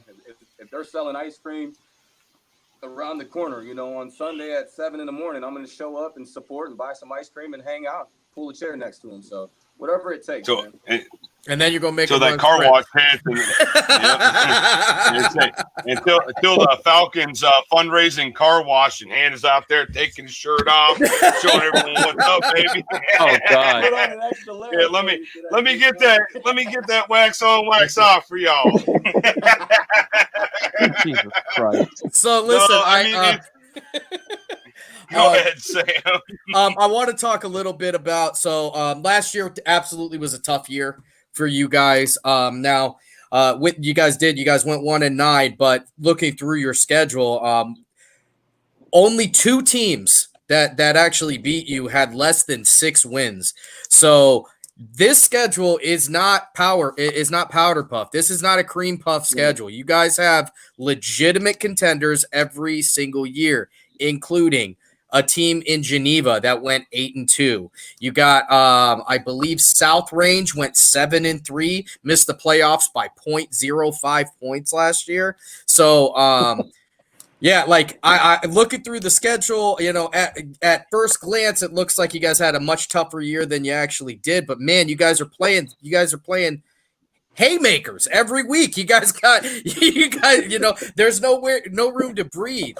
So obviously I know every game matters and you coach every game to win every game. And that's what I love about both of you guys, is talking about it's time to win now. We're not talking about, developing in 3 years. It's time to go now. And I think if any coach that doesn't go into a game thinking we are going to win this game, maybe this isn't for you. But what are some of the games, I guess, that really stick in your neck? Like I gotta get one on them. Like some games you're just like, we gotta go there. Is it the local flavor? Is it the conference flavor? Which one is it? It's got to be Edgewood first and foremost. Okay. And hats off to Edgewood the last 2 years. We don't make excuses. So the better team won that night. But that's definitely one we have circled, and we don't make any bones about it. But any county game is exciting, and it's like a bowl game because the kids know each other. The community members know each other. Everybody has their tradition and past and preconceived notions of what their teams are. And it's really exciting when we play a county game. So, but with that being said, we have grown to hate many of our NE8 opponents, and that's coming from our kids. So, we got a guy who's going to do great things. His name's Wade Woodworth. Here's a kid that started 8 games both ways as a defensive lineman and an H-back as a freshman, which is absolutely amazing. That's and crazy. One of the most amazing things was his baptism under fire was when we played the NE8 opener against Niles at home. He was 5'9" at the time as a freshman, 165. He went up against a dude from Niles, 6'7", 335, and never come out of play. He also led our team in receptions. So he was one of the guys in here that we always got to chase out and say, Wade, you got to stop lifting, man. You got to get it. But, he put on 20 pounds of muscle. Coach Hanna's been working on his hands. He's catching unbelievable. But, he was telling me, Coach, I hope this COVID doesn't cancel our NE8 season because I got some payback coming. So that kind of stuff coming from a 10th grader is that's exciting.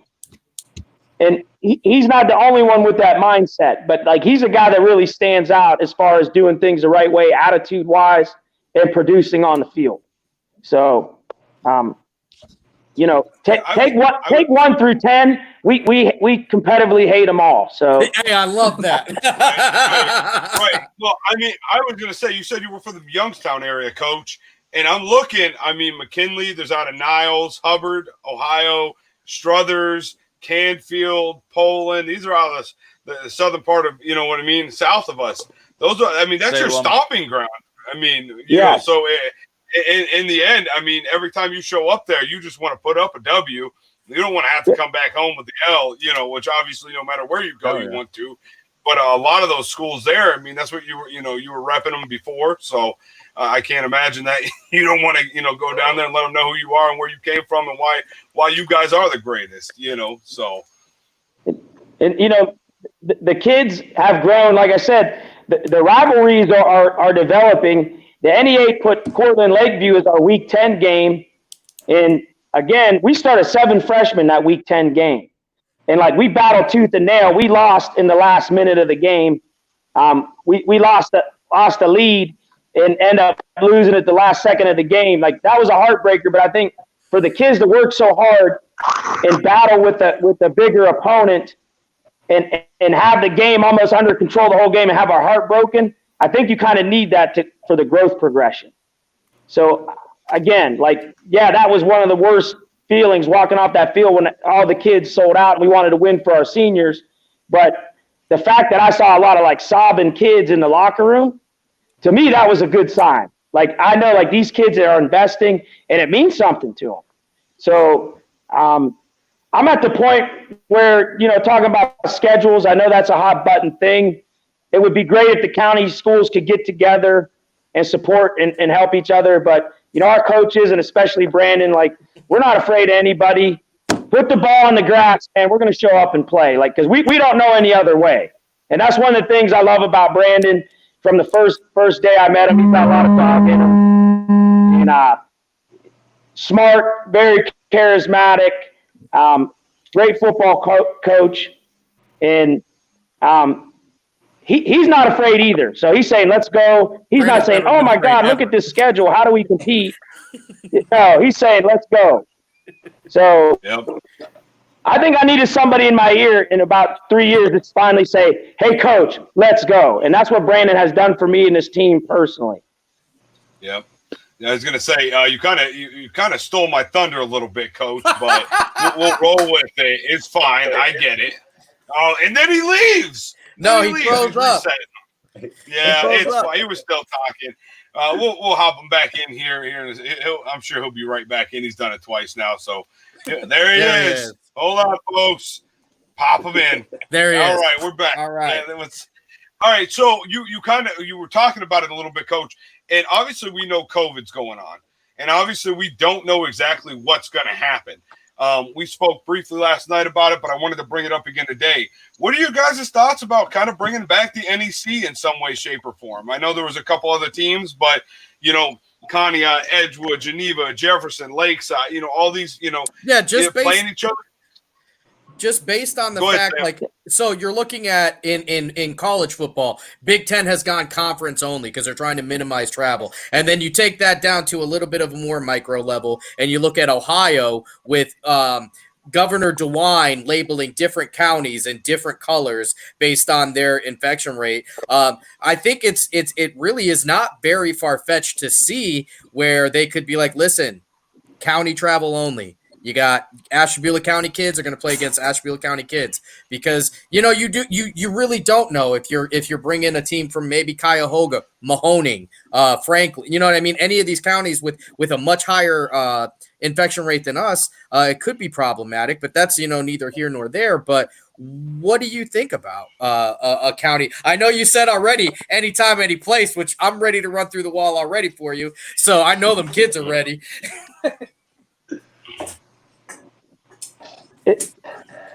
Right now, I know I'm not probably the worst kept secret in the county is that our administrators are working hard behind the scenes to do whatever they can to make sure our kids get a chance to play.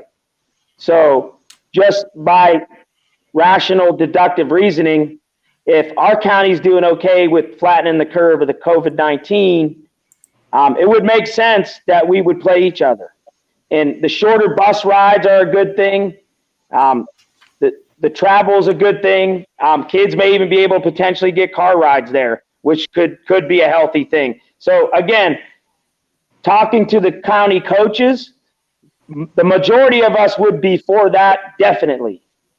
I know the kids would be for that, definitely. I'm sure the parents would be helping with travel time. And the administrators just got to, they're working very hard, but there's a million things that go into creating a schedule and making a league. So I think they're committed to doing whatever that is to get our kids a chance to play. So I'm cautiously optimistic we will play, and if it looks like a county league or county games, whatever you want to call it, that would be fine by me. So keep our fingers crossed and hope something good comes out of this. Right. Yeah, I mean, in the end, I guess it would be just a little bit of a taste. You know, that's what I think a lot of folks have strived for is, you know, kind of bringing back the way of the old school in some way, shape, or form. But to see that come back would be, I don't know. I think I speak for the whole panel. We would all be pumped to see. It might not be the NEC, yes, but just to see all county, like Ashtabula County Football League. You know, the AFL, yeah, we'll call it, baby. Hey, if they take it, just know that I already made that name. The Ashtabula Football League. Trademark it, baby. Trademark. Listen, we all got to share the same Walmart. Bring that league back. Let's go. Yeah. Yeah. You ain't kidding, baby. Here, baby. You ain't kidding. Oh. You know, so one of the other things I kind of wanted, so, you know, the program, you know, goes up and down with kids and how many people are out, and about how many kids are you guys, because I see, you know, you guys been working. I see you guys got a full locker room. These kids are busting their butts. About how many kids are you guys looking at on the team as of now? Well, hopefully we'll be probably maybe around 48, okay, and that's 9 through 12. And really those 48 guys are guys that have been involved with the program and are dedicated and lift and come to off-season workouts. So sure, we'd like the numbers to be up, but I think our senior class is so small because that group of kids had kind of been run through the ringer for nobody's fault of their own. But we have a fourth senior, Lucas Woodworth, who come back out and is having a great camp right now. But we have 4 seniors. So we're looking at maybe 44 to 43 juniors, sophomores, and freshmen. So a lot of freshmen still have baseball too, so they're kind of late trickling in. But I want our kids to play baseball, so we're hoping to get a few boosts of freshmen. And then you have always a couple older kids on the brink. Do they want to play or not? But if we're around 50 for year 3, I'll be pretty happy.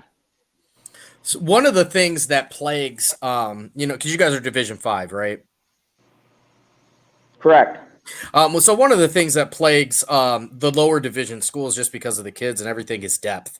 It's very hard to, you know, it's very easy, I think, for people to think, you know, we'll just throw 3 kids at quarterback, 3 kids at running back, 3 kids at wide receiver, but to have 3 quality candidates there, to have, you know, God forbid somebody, you know, turns an ankle or something, but, you know, during a game, but to have enough confidence where you're like, all right, but he's at least going to get us through. He knows how are you guys feeling with the depth wise? And how many positions, I guess, are each player learning? Well, I'm going to jump on that first, and I'm going to defer to Brandon. But, you know, a popular, especially in high school, it's like coach speak. They say, oh, you know, we just got to stay healthy. We don't have depth. We got to stay healthy. My thing is, why do you have coaches? So I don't know anybody minus, and if you probably talk to the St. Ignatius and St. Ed's of the world, they'll probably say, we got to stay healthy. We don't have depth. But my point is, I don't think you have depth. You have to create depth. You have to develop depth. So you have to be mindful in how you develop your players and what positions you put them into. And I'm going to defer to Brandon because he and I had he shared a funny story with us recently about what he saw from his skill position depth-wise. Sure, yeah. So the receiver spot specifically, since we have quite a few running backs with our senior Danny Bruckman leading the way, but we got some good young guys there to fill in, and obviously it's not as complicated as learning the receiver position and having to know every receiver's route. So we're pretty good there, but the receiver position, I remember calling Coach frustrated probably about a month ago, and I'm like, Coach, I'm used to a few different guys, you know, being 3 deep at each spot, you know, and everybody can go at any moment, you know, and say, hey, we just got to keep plugging, Coach, you know, and a great thing that he just said was you got to create and develop, you know, and that's what Coach has taught me. If I've learned something from Coach so far, you got to develop it, you know, so we can sit and talk about the problems or we can come up with solutions. Coach is a solution guy, and I'm learning that from him. So it's funny. We took a guy who, honestly, my first conversation with him, I was going to tell Coach, he's just going to have to go to DB. You know, I don't think he's going to get it. The guy has worked his way up to the number 2 receiver spot and is a problem. You know, he's a problem for the you know. But, you know, and what's happened is, as I heard Kobe say it, you know, back in like 2008 when they kept winning national championships. And he said, you got to put your DNA inside of these guys. And you got to help them to believe what you believe and see what you see. And I think that's what's happening here. And when Coach says these guys will do whatever we need from them, I'm talking about we have open gym for basketball and we work out. These specific guys that play the receiver and quarterback position, even the running backs, have been at open gym just to hang out on the side, get an extra workout in, and get tennis ball drills in, working with eco sticks, whatever we need to do, working on our releases. And we're talking about being there 2.5 hours, going home for 2 hours, and coming to practice an hour early and staying an hour later that evening. Those are the kind of guys we have. So we've created a culture of just work. You know, nothing's handed out, and they're earning that. Like, they've created that depth, you know, within themselves. So I'm not saying we're 3 deep at each position, but when I looked at the list, we're getting there. You know, we're on our way. You know, and it's exciting because we run a fast tempo. We don't want to huddle often, so it's fast paced, and guys are going to need a breather after catching a bomb and catching something short and, you know, creating space for themselves. And we need the next man up, and we're getting, you know, guys have worked their way to where we can really say we're probably 2 deep at each receiver spot. The one thing I can say just from knowing you, Brandon, for 10, 15, 20 years is I hope them kids are ready to run, because they are going to run. And you cannot get tired because you get to run some more.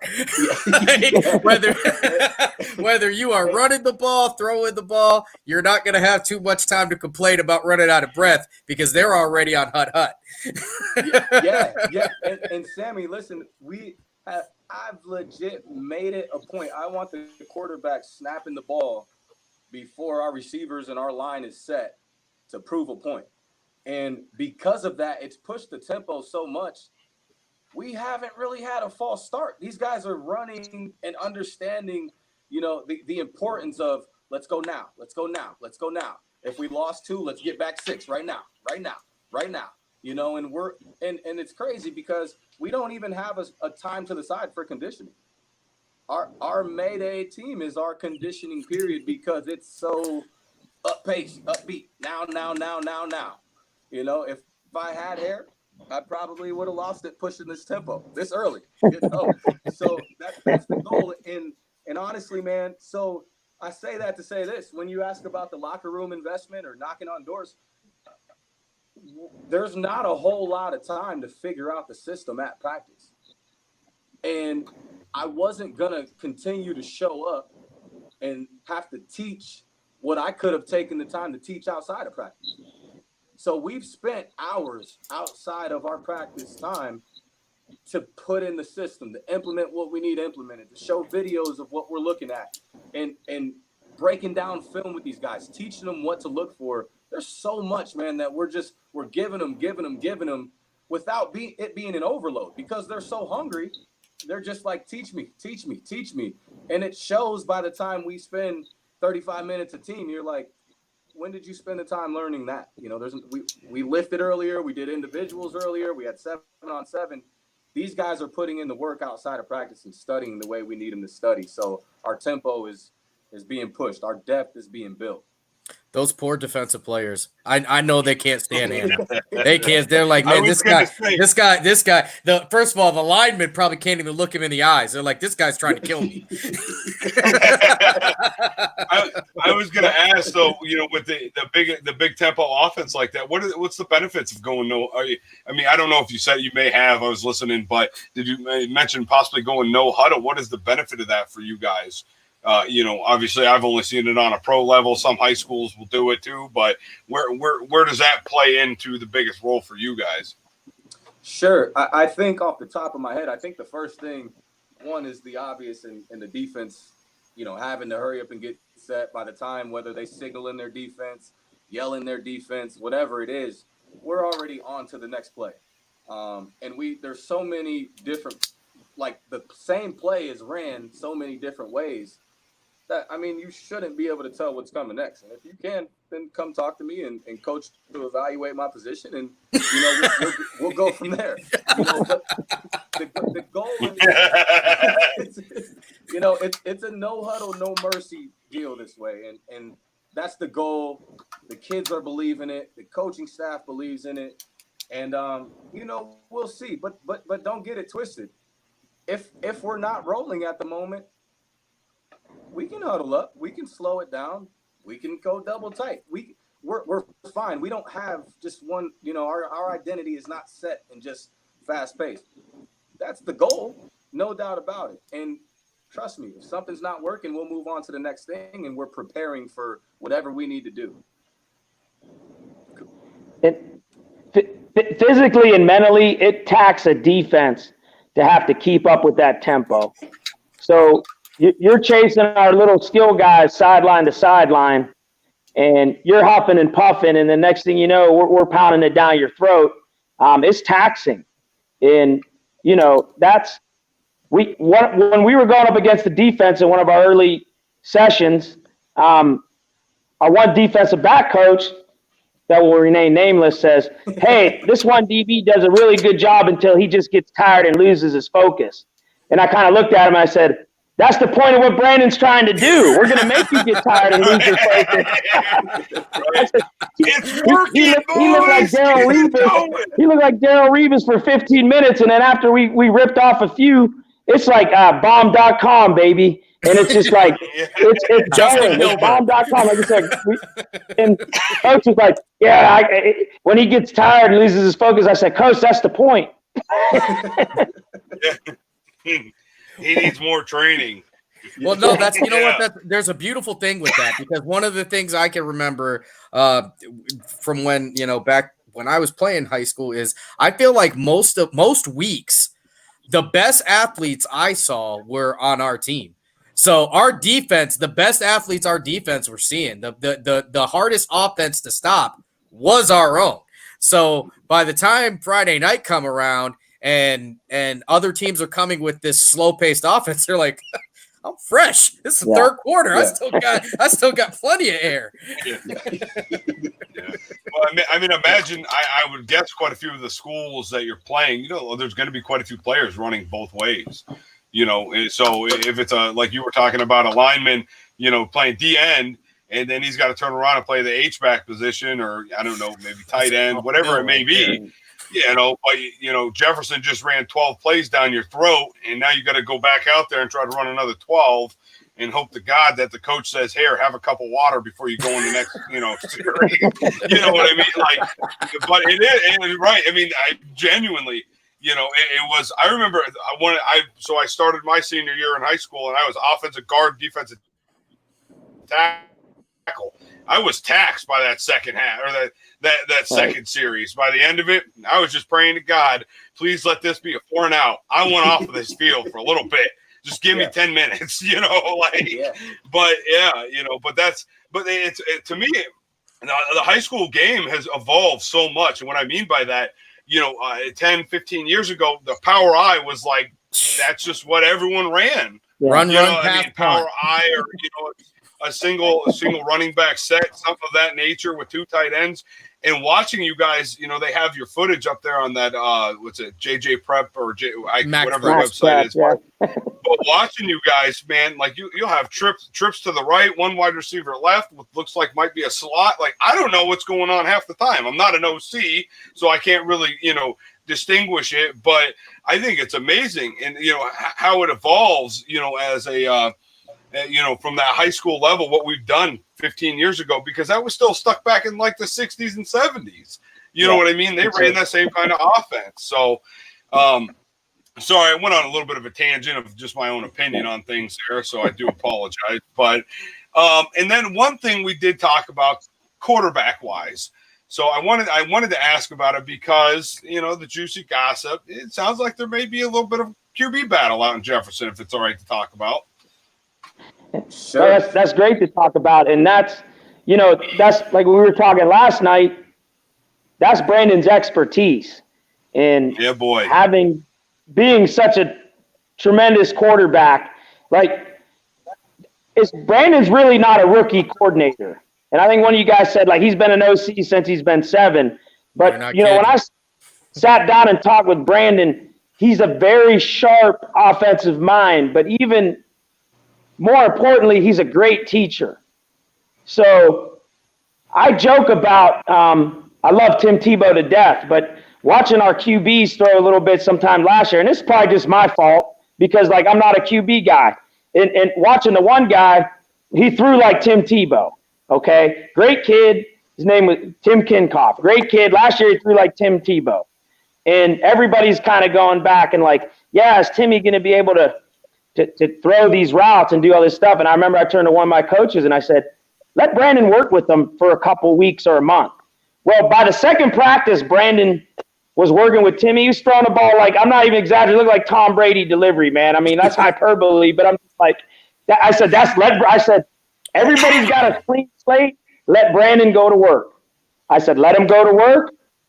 Let the best guy play. He's going to play out just fine. Brandon's going to coach him up. And like, Brandon has not disappointed.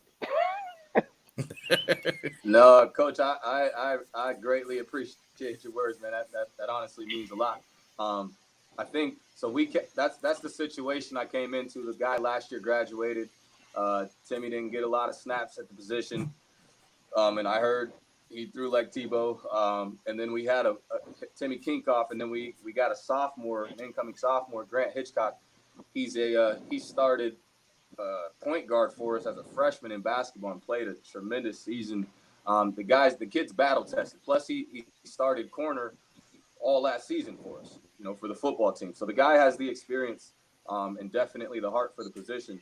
It's funny because you could show up tomorrow and you might say, well, that's the guy. And then you show up next Tuesday and it's like, wait, maybe it's him. It's a great battle. And it was a tremendous test early on for me because everything I'm doing, I mean, I learned a while ago going to different camps, quarterback camps, they got away from teaching the delivery. And some coaches believe in changing the delivery, some don't. They just didn't want to mess up the way you throw or make you too uncomfortable. So I just went to the lab, man, and we started from the feet. I said, let me get these guys' feet together, get their footwork together, get them a strong base, light on their toes, a slight bend in the knees before we even teach how to read a defense and how to throw a ball. Let me work with feet. So we probably looked goofy if anybody was out there watching. These guys had towels in their hands, and got a couple cones in front of them, and all they're doing is working their feet and tossing a towel, not even letting it go. And that's where we started, man. And I had to bring in some guys, get a little help on the receiver side, and brought in the greatest coach I've ever played under and been around, and a mentor, father figure to me, and let him go to town with the receivers for a few days. And then I was over there, and he said, you need to go spend some time with the babies over there, and I was with the QBs, and honestly, I'm blown away, by their growth.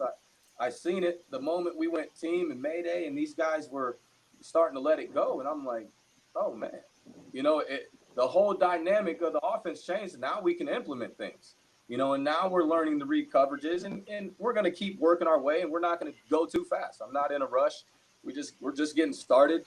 But those two guys, you could say, well, Grant looks like he's fast. Well, everybody says Timmy runs like a running back, but both of these guys can throw and both of these guys can run, and both of these guys can think and have the heart. We got a great problem, That's a yeah. Hey, Yeah. one of the problem to have.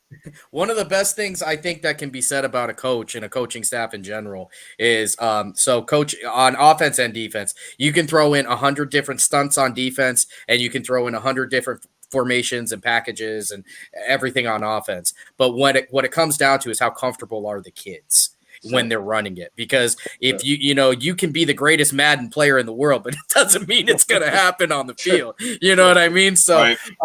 I think with what you guys are doing is developing this team that no matter what you guys see, no matter what you implement, those guys are ready.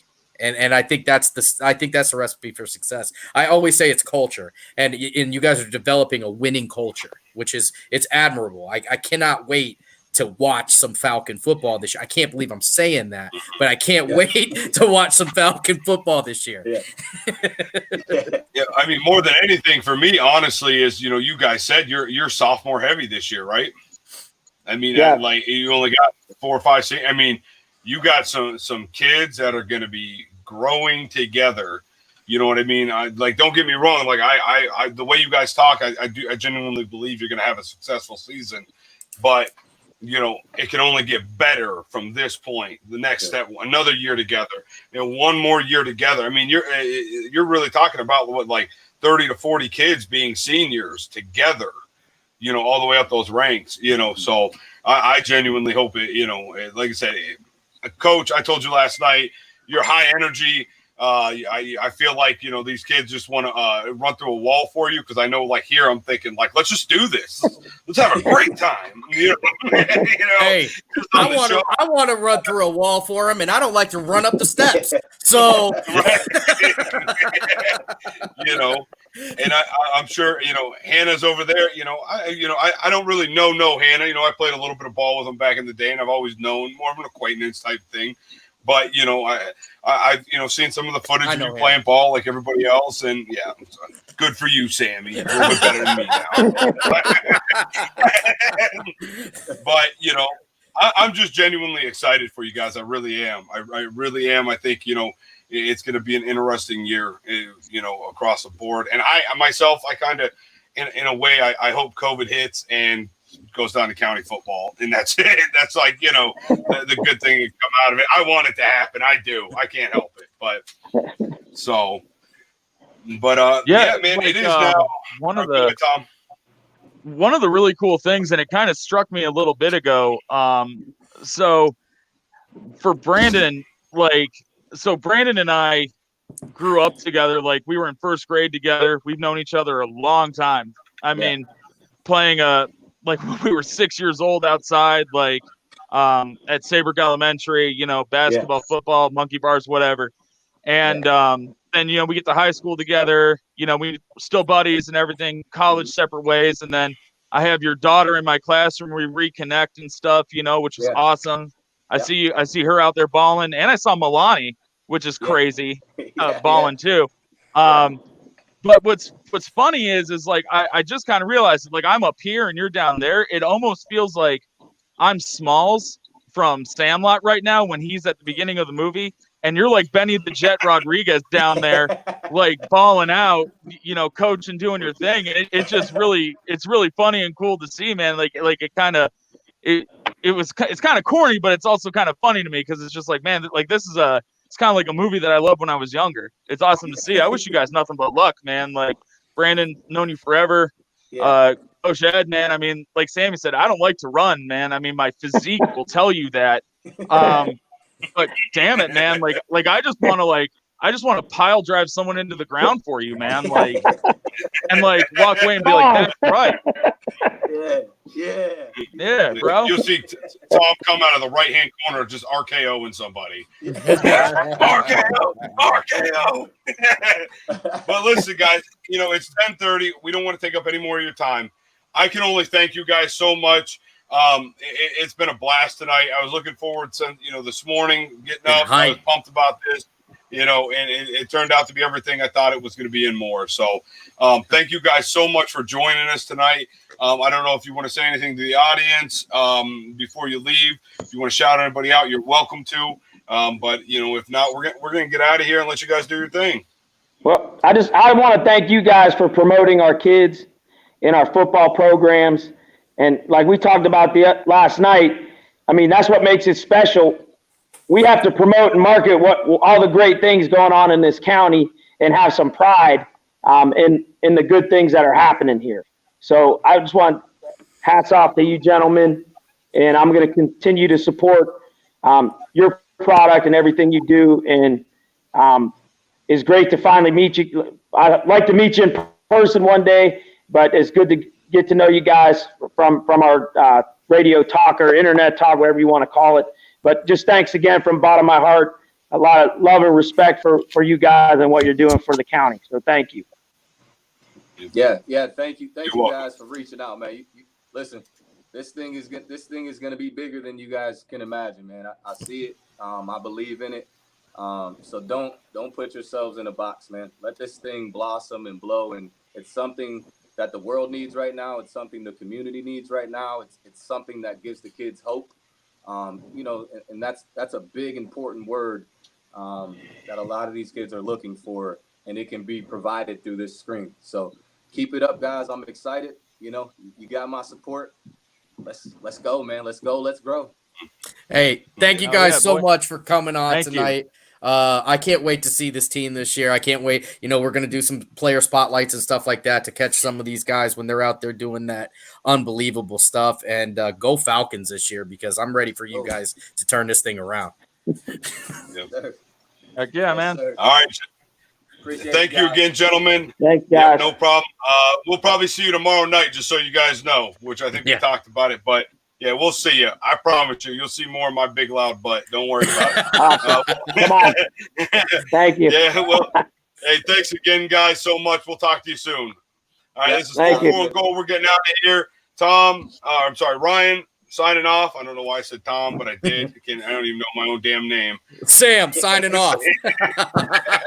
Hey, Tom, I'm out of here. Thanks, guys. All right, guys. Have a good night. We'll see you on Friday.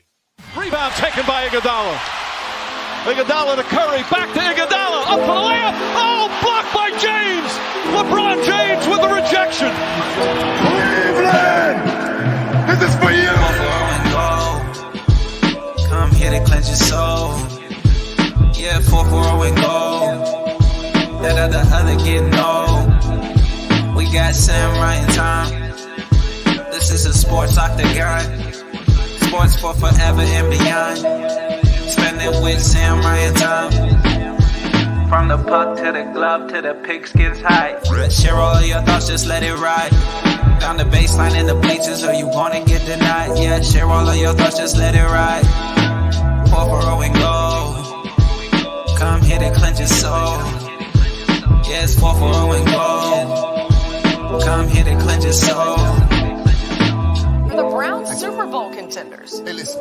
When we start talking about what wins Super Bowl, we talk about talent. The Browns, they have the talent. They have it.